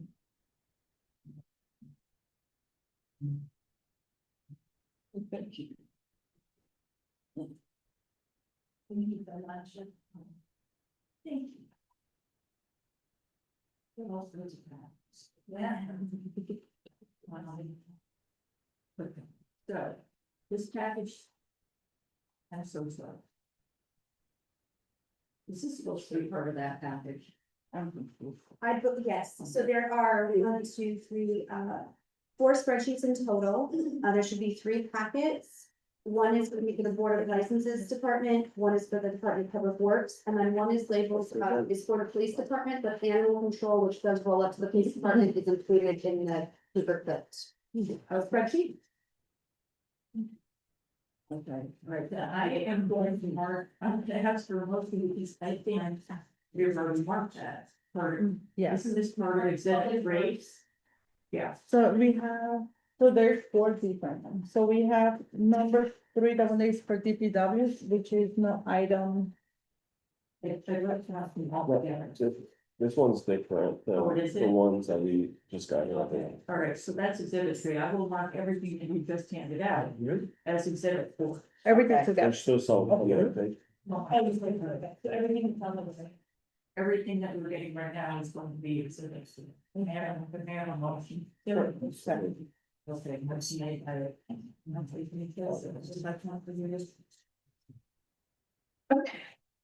Okay. Yeah. Okay, all right, so we're all set. Please proceed. Right, so the exhibits you're looking at in front of you are snapshots of what the ordinance changes are and how they are impacting the total budget. All total projected additional revenue has been incorporated into the proposed budget. As you may or may not know, the Special Commissioner on Taxation had recommended that the city do a full study of all of its fines and fees, and this is the result of that work. So we have broken them down by department, since each department does typically coincide with an ordinance. And all of the pertinent information on kind of what the fine or fee is, the short description, what the current fee is, number of occurrences. Revenue as of June 30th, 2023, which at the time the study was being done, was the most current and accurate information available. And that was the basis used for projecting the additional revenue. Okay. Can I just add a little bit to the process? Yes, Just for you? please. This is not all the fines and fees that exist in the entire city of Providence, so I just want to make sure that you understand that, and I'm totally transparent about that. When we went through the process, we looked at fines and fees that had been updated in recent years, and so things that have been touched within the past like 3 to 5 years, we tried not to up them again. And then there were fines and fees that are not on the list in front of you that we were either comparable, like we were competitive with other communities, or we may have been higher than other communities, and so we left those alone. I will say that those are low enforcement ones, so the occurrences are limited probably like 7 to 8 times. And then we ran back through one more time to say, what are the occurrences of these offenses? And if the occurrences weren't high enough, we kind of left them as is, or if our enforcement maybe needed some work, we focused some more time and energy on that. So you're not gonna see things like for the harbor master, we're taking that separately. And we're looking at that when you kind of holistically to say, what is that enforcement, what does that use look like? And so there's a few of them, and if there's other kinds of fees that aren't on this list, I would be happy to keep this as an ongoing and do it for the next budget year. And this could be a process that we do as part of our budget, but this is a like one fell swoop, bringing us up to some competitive rates. Adjusting some things that haven't been touched in, 16, 20 years. So this isn't every single fine and fee that we have, but it's also a bulk of where the revenue was. And there are some administrative fines and fees that we did increase in the budget this year as well, that don't require ordinance changes.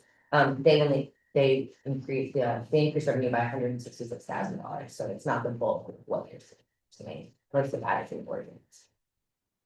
Okay, questions, comments?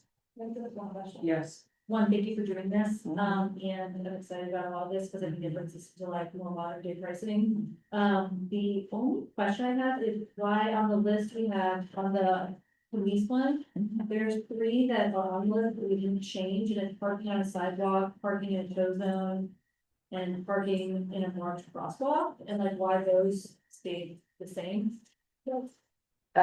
I'm just gonna cross reference 100 million documents in front of me. Yeah, Just give me a second, and I can see that, so I wanna say the answer, so, for the process on what we did for parking and the police.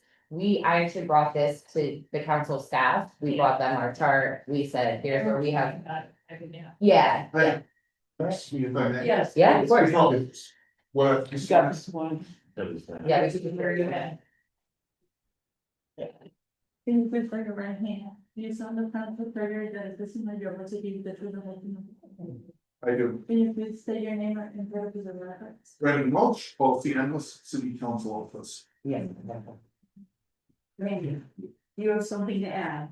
I do, just to only further Chief Earl's point, this was brought to us in an informal written working group between the administration and the council to address the ordinances here. And specifically the modifications to the fines and fees found in the ordinances. In terms of those, what the recommendations were, and then we were briefly this report. On the council side, I don't prepare these recommendations and certain things that were above the comparables that the administration provided. So the administration provided a list of comparable cities, Boston, Hartford, New Haven, Worcester, and some, in order to determine what would be a sort of an appropriate place to fall, an appropriate average to fall for these fines. On the council side, my recommendations were when the average that was produced from those, if our on Providence's end, those fines and fees were below, then they were raised to that average. If they were above that existing average, let them continue as normal. However, these were then compared with municipal court's recommendations and formed into a final document in front of council leadership. And this is what is before you. Okay, Great, that's what it is to change. okay, thank you. He's absolutely right. I have some of the comparables in my notes in case you're interested, but he's totally right, and then we were already on the higher side.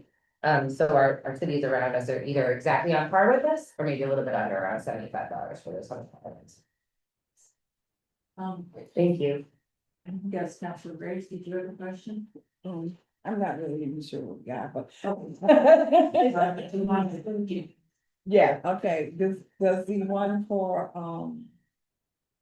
the annual renewals go under there? This is food and.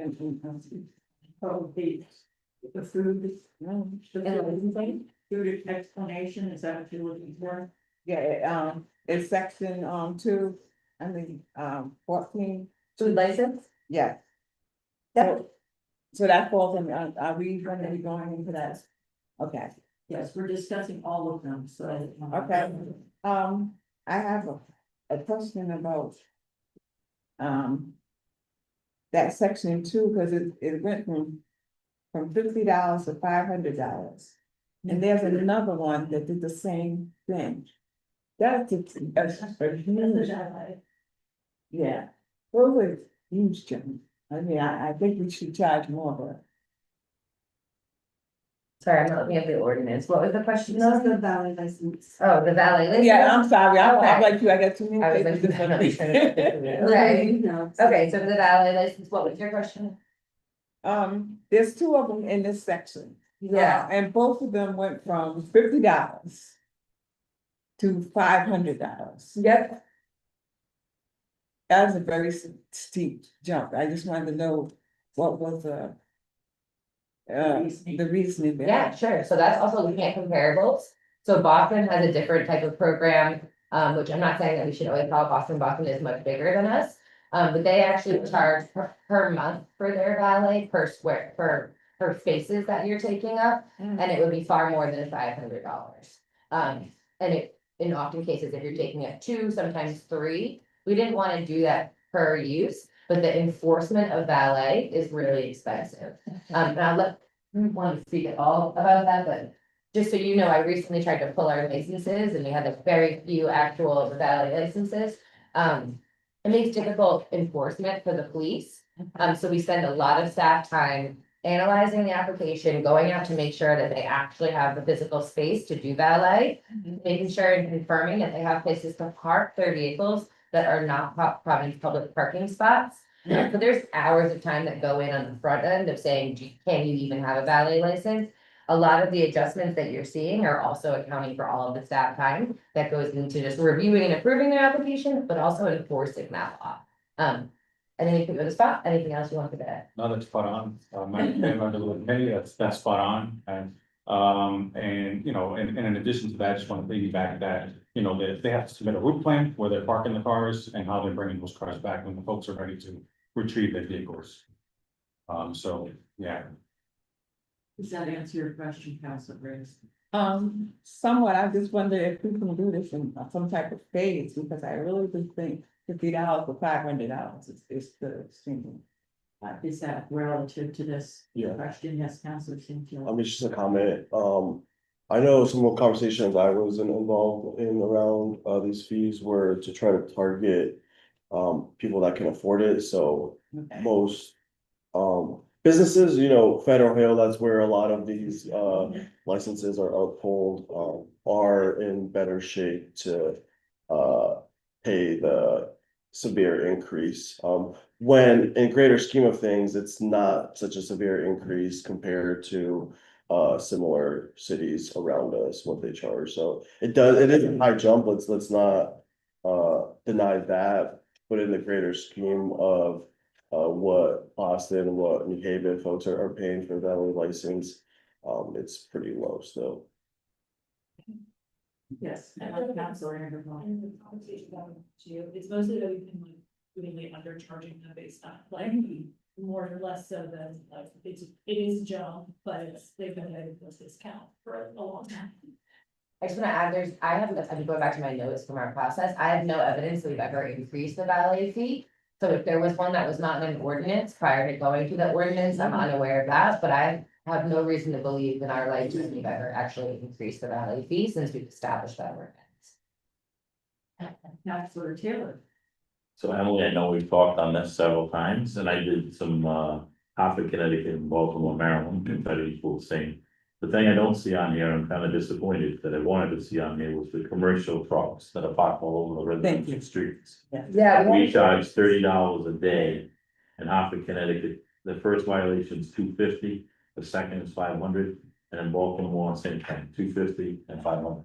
I could see that. These trucks park here, and I've actually talked to some of them, they said it's cheaper for me to park here, get a $30 ticket. Yeah. Leave the ticket in the door, and the people come by, the PDOs, and they'll give you another ticket, they figure it again.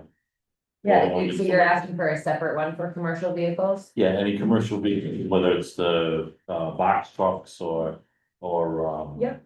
or thing, and also same thing goes with the same thing with if they're unloading something, you can't give a ticket. So the meters got some inside information on this. The pocket meters Sure do. go by, they work there. So they go by and they mark it, the tire, to mark the 30 minutes. They'll put a number for the time or whatever. They come back around, and if it goes past, they give them a fee, give them a ticket for $30, but that truck will stay there all day. Cause they already gave them the ticket.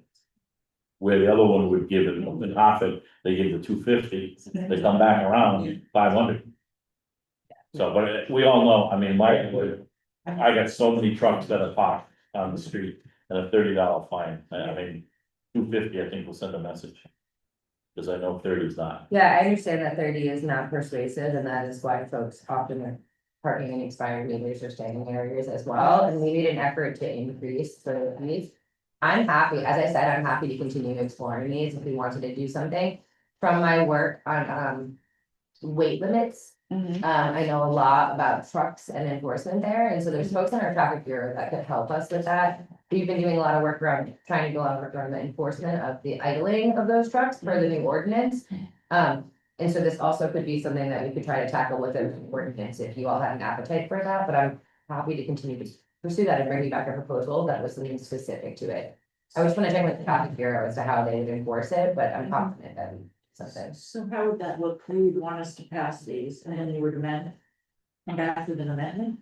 Or Separate ordinance. Yeah, maybe it's a separate ordinance, and I'm like, I was trying to be honest, I'm sure we're gonna come back to you again at some point for things like harbor master and things that we wanna take holistically. And didn't wanna rush them because I was trying to submit it for a budget. So I'm also happy to come back to you with a proposal on commercial parking enforcement and bring that as a separate ordinance if that's what you're interested in. we would let Yeah. it. Sure, Yeah. Yes, 'cause the city. I could talk about trucks for days. Yes, Councilor Sanchez. Were we already working on something else around this? The idling, Around Yeah, the hours. commercial parking, Yeah. overnight commercial, overnight parking? So we haven't, well, overnight parking is its own violation. Yeah. We have a commercial idling ordinance that you all worked on last year that we've been working on enforcement of. But I don't think there was like a separate fine. There's no anything, I'm not fine. I think it was just like, it's obviously prohibited, and then the idling on like side streets was like really impactful on quality of life, and that's what we were trying to make sure wasn't happening. You only had like. It's not cool, but thank you. It's the animal control. Yeah, yeah. Because I think I'm just noticing the first offense, second, third offense. Yep. Not sure, so I'm just not sure. This is, I don't. Oh, here it is. Yes, For an unlicensed pet, yes, it's. so, yep, Yeah, for an yeah, For an additional occurrence of those, the animal control would need to see them again within the time frame of the 1 year for licensed dogs. I'm not sure if everyone here knows, but you do have to license your pet annually, your dog annually. A lot of folks encounter that when they're going through their insurance process, but might otherwise not actually know about it. So we've gone ahead and digitized the licensing process, so it's now online. You used to have to write a check for like $6.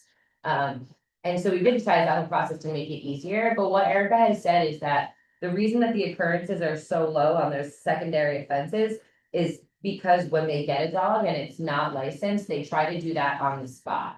So the chances of you leaving animal control without successfully registering your dog that may have run away, been picked up and didn't have a license are really, really slim. Because they're really not gonna let that dog go until you figured out what your dog license and your vaccination situation is. I'm more concerned about the unleash. Unleashed pet. So the first, second, and third, just so you know, I mean. I think, director or superintendent of parks is working very hard to keep the dogs in unleashed. Outside of the parks, and so she has signs posted all over. She sure does. She sure does, and so we have some problems, at least in our area where they're running. You know, the animals are running unleashed and also they're not allowed in the park, and I just wanna make sure that we're thinking about that, making some of those signs significant. Yeah, I'm intimately familiar with the parks in your area where that's a problem. Yeah.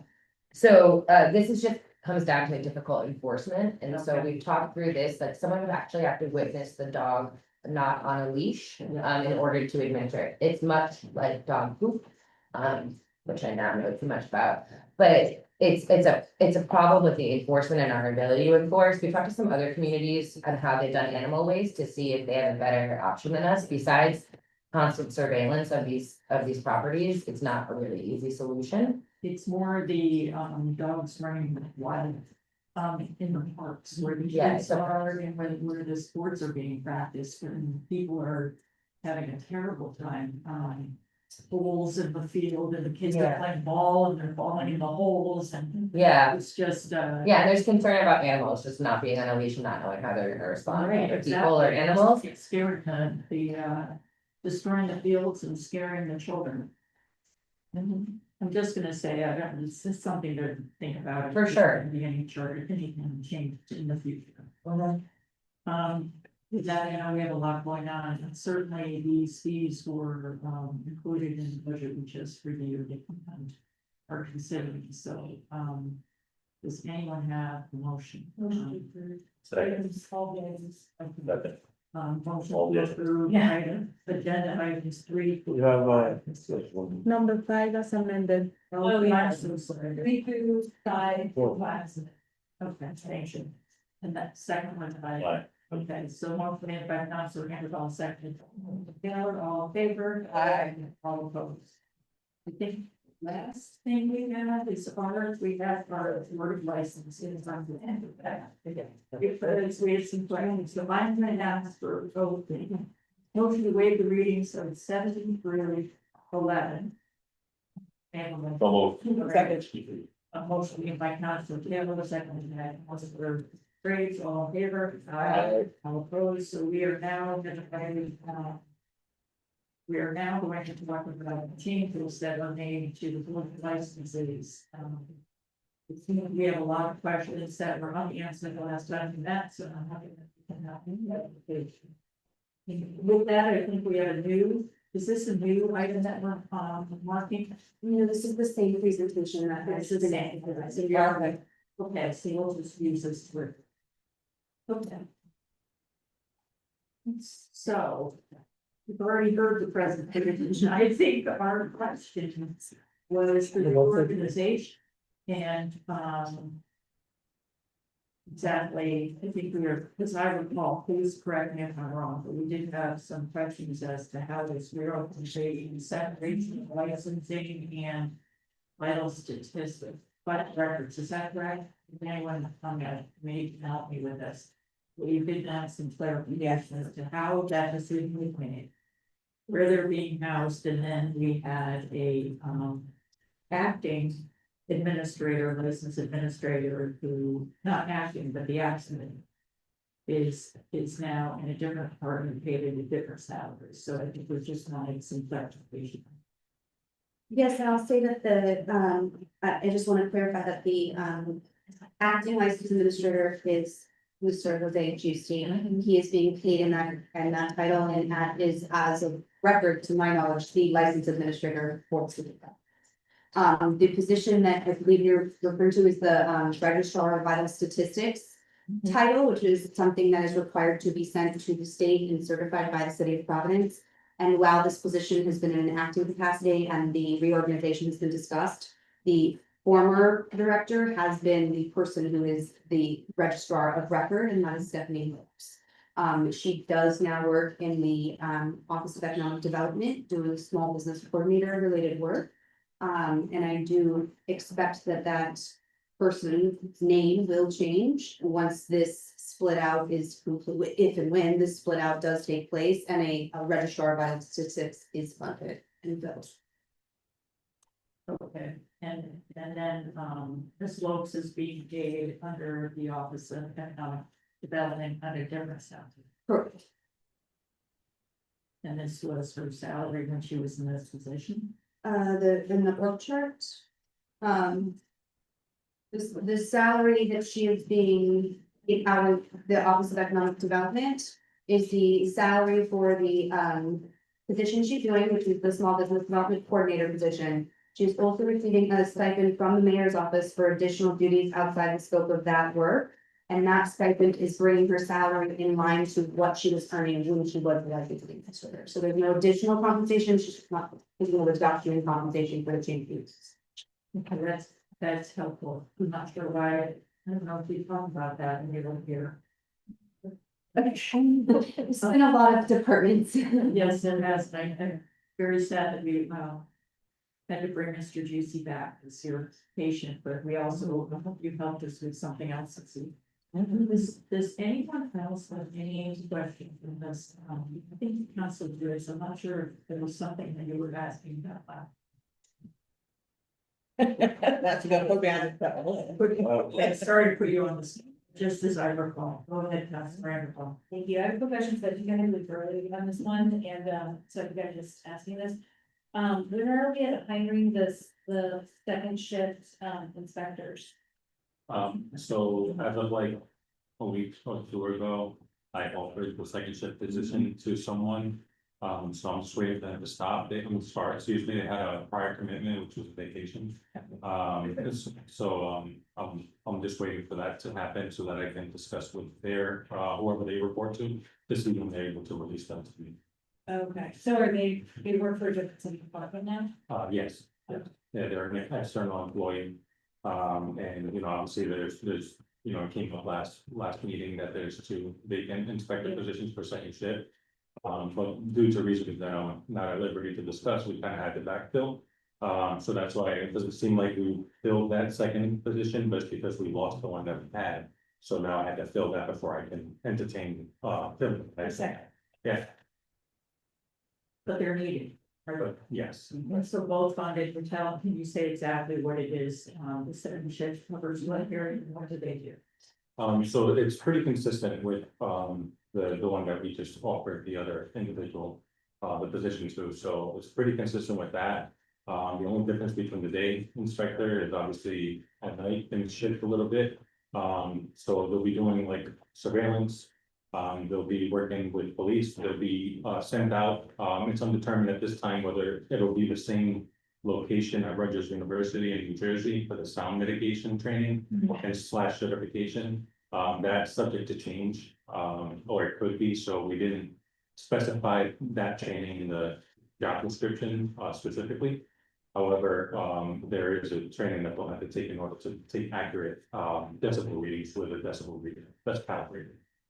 So that's the difference between the first shift inspection. So are all the inspectors, will they all be qualified to do the decibel reading? Just the 2 second shift inspectors. Thank you. Yes, please. And will the second shift folks will be working with, like, will there be a partnership with the new, potentially new, like, this night? Manager, I heard of that title, is it like the new person in charge of those most higher? Potentially, I think that the light at night study that was conducted is a little different than noise mitigation. But I'm sure that at some point they'll be able to kind of collaboratively work together to accomplish whatever the mission is. It's kind of like a double-edged sword, kind of like, mitigating sound, but then also on the same token, you have folks who are for it. And have their reasonings and strong reasonings behind it. We actually just had a meeting today about it, it was very good. And there was some good talks going around with acoustics and sound measurement and, depending on the size of the room and the location of the establishment and things of that nature. So, I think that we're on the road to kind of hopefully resolve, but also address some issues. Or sound rather. Let me add, also, one of the things that will kind of naturally occur from moving board of licenses into 444 next to OEO, next to arts, culture and tourism. There is like a natural collaboration that often happens when you put departments in one building together, just bumping into one another in the hallway. I think that naturally having licensing report up to economic development, which is important, like actually administering some of this noise and sound related work, will kind of result in a natural coming together and reviewing of both like how we're enforcing this and then how we're supporting these businesses at night via these sound integration grants. Okay, thank you. A question? Yes. And it has nothing to do with this. I had, a complaint. Was given for, one of the businesses on Douglas Avenue that had they have the outside yard over there on, where the, Brooklyn Coffee House was. And they redid it, and apparently the lady first complained, it was 11:30 in the morning. And it was over at 2. And a lot of people went out there and talked to them about it. What is the sound thing for an outside thing, in the midday? Is there a certain ordinance, how high can it be?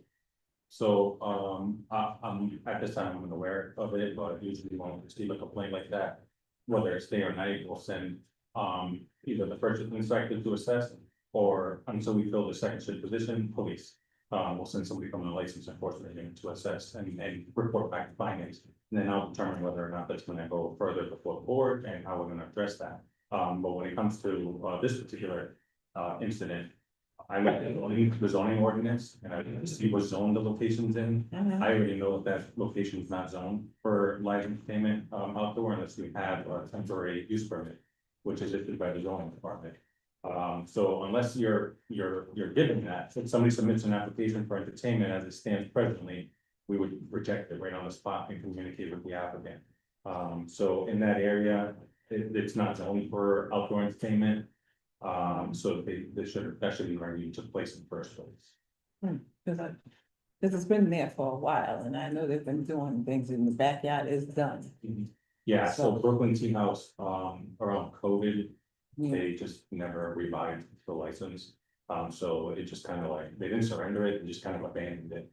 And so there's a new tenant there, and maybe they're Is not that aware. this year, the second Yeah, tenant, because yeah, Phyllis is there now. that's right. So, So that's a conversation that we can have with them on the do's and don'ts. Not only are we local licensing authority, but we enforce, applicable rules and regs and local ordinances and statutes.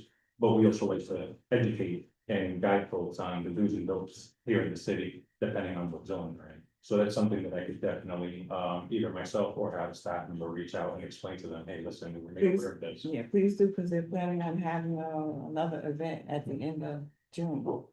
To which I'm a special guest, I don't wanna be arrested sitting out there.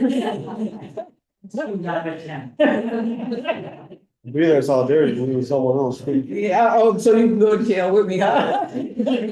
Okay, That's something that I take seriously. So Yes. I'll definitely be sure to reach out and make sure that they're. yeah, educated. at least get them to a point of where they need to be and. Because I know we've had stuff over there before. Matter of fact, the mayor, Melissa was there at one of those, and I was at Phyllis's. So that means a couple of people didn't know. But thank you so much. You know, Yes, Counselor Sanchez. Thank you, Chairwoman. Thank you guys for being here. Jose is one of my favorite city, employees, so it's always a great time to see him. My question is, after this proposed move, who's gonna lead or be in charge of vital statistics? What's gonna be the chain of command for that? So the Vision. Public Records Department would stay intact in City Hall, and they're going to be reporting to the Mayor's Center for City Services, will be directly overseeing that. So who is it, so who would be in charge of like, who would be, are we gonna have to hire a new? No. So we will need to hire a registrar of vital statistics, which I think I don't have the packet in front of me, but that was part of the presentation when we presented their budget. It is a budget neutral, it's actually a bit of a budget save because the deputy director's salary will be funding that position. And then if you're asking like the person that they will physically be, that new hire would be reporting up to, it's Raz Consuera, she's the director of the Mayor's Center for City Services, and so. So I was looking for if there was, so we need to hire someone for that position. We would need to hire someone as the registrar, correct? And, I know you mentioned, so last question, I know you mentioned, like by like state statute, we have to have someone listed. Is it okay that that person's not actually fulfilling the services and duties of registrar, or like? I mean, I do think that, while she may not physically be in the office every day, she certainly was the registrar of record, is most likely the person who would certify something should it come into play. I'd have to defer to the law department to look at the rules and regulations surrounding that work and then the actual work that's being done to provide a real clear answer, but I don't believe there's any concerns at this point in time with the legality of what the city is doing. Just wondering, I guess, I asked the question because I don't have full, education of what a register does, if we do need to certify something. What is? I don't know, I have to look up, but I'm assuming you can designate an individual to sign, and I think that's been done. And I don't know this for a fact, but I had no discussions. I think it probably is a process, and to just switch somebody until there's a new individual is cumbersome and time consuming, and we don't want an interruption. I will look to see if there's any requirement. Super high challenge. Yeah, I think you're just certifying the document as the registrar, but I don't know. I'll also say that's a department that we're seeing tremendously less volume in because there are so many more options to the United States. So I don't know that the risk is tremendously high, but we can work with a lot of partners to answer that. Just for the committee's awareness, if you were born after 1960, you can get your birth certificate in any city hall if you were born in Rhode Island. Like before, you'd have to get it in the city or town you were actually born in. You were born before 1960. I was. I'm so wild. Any other questions, comments? Yes. Another comment, Yes. they were talking about hiking things, the violation for the street and bridge weight limit. Once that, we had started having those problems with that bridge, you know, even though it was coming together. There's still trucks that are very heavy on our regular streets. And then nowhere near the bridge, I don't know where all these huge trucks are coming from, but they're all throughout the city. So, question, can we raise that up? Second question, can it be combined with the other one? I think we could pass that on to Emily and. Yeah. Yeah, well, it's up to us with the ordinance. Yeah, we can put in that ordinance. Yes, we'll just include Is it regarding like the commercial? it. Yes. Yeah, and I'm wondering if we can hit them twice. And if I may add, one of the things that we do on the licensing side, when it is within our purview, we. At least me, I like to look at tow trucks, that are over a certain weight limit and capacity. Especially when they're stationed or parked near a motor vehicle repair facility in a residential neighborhood. And that's one of the things that I make the inspectors enforce and let them know is they can't park that truck there. Unless they're loading or unloading. Excuse me, loading or unloading. Yeah, so that's one of the things that at least for tow trucks that the licensing department does look at, and I do have the inspectors trained to make sure that they're looking out for that kind of stuff as well. Good. Tell them to look down Vernon Street and Kansas, where they. Okay, any other last questions? Thank you again for coming here a second time and waiting till the end. Yeah. No, we owe you. You have one of these free children. And one thing, if I may add to Councilman Sanchez's point, about 1960, one of the other things that Department of Health rolled out as of 2022 is any marriage for death records. As long as it's after that date, you can also obtain that in any city or town. That's why we saw a decrease in funeral directors. You've probably seen them around Fulton. They used to double park on Fulton Street. We don't see that now because now they can stay in their own hometowns and bring those death records directly to their hometown, wherever the funeral home is, whatever is close to City Hall. So that's another thing that's. Maintenance. Wonderful. So I'm gonna ask for a motion to continue items number. Whatever. So moved. Second through 11. Thank you. A motion made by Councilor Gray, seconded by Councilor Taylor. All in favor? Aye. All opposed? Then we're finished with this evening, so. Motion ready, right? Second. Adjourn made by Councilor Taylor, seconded by Councilor Anderson. Look at that.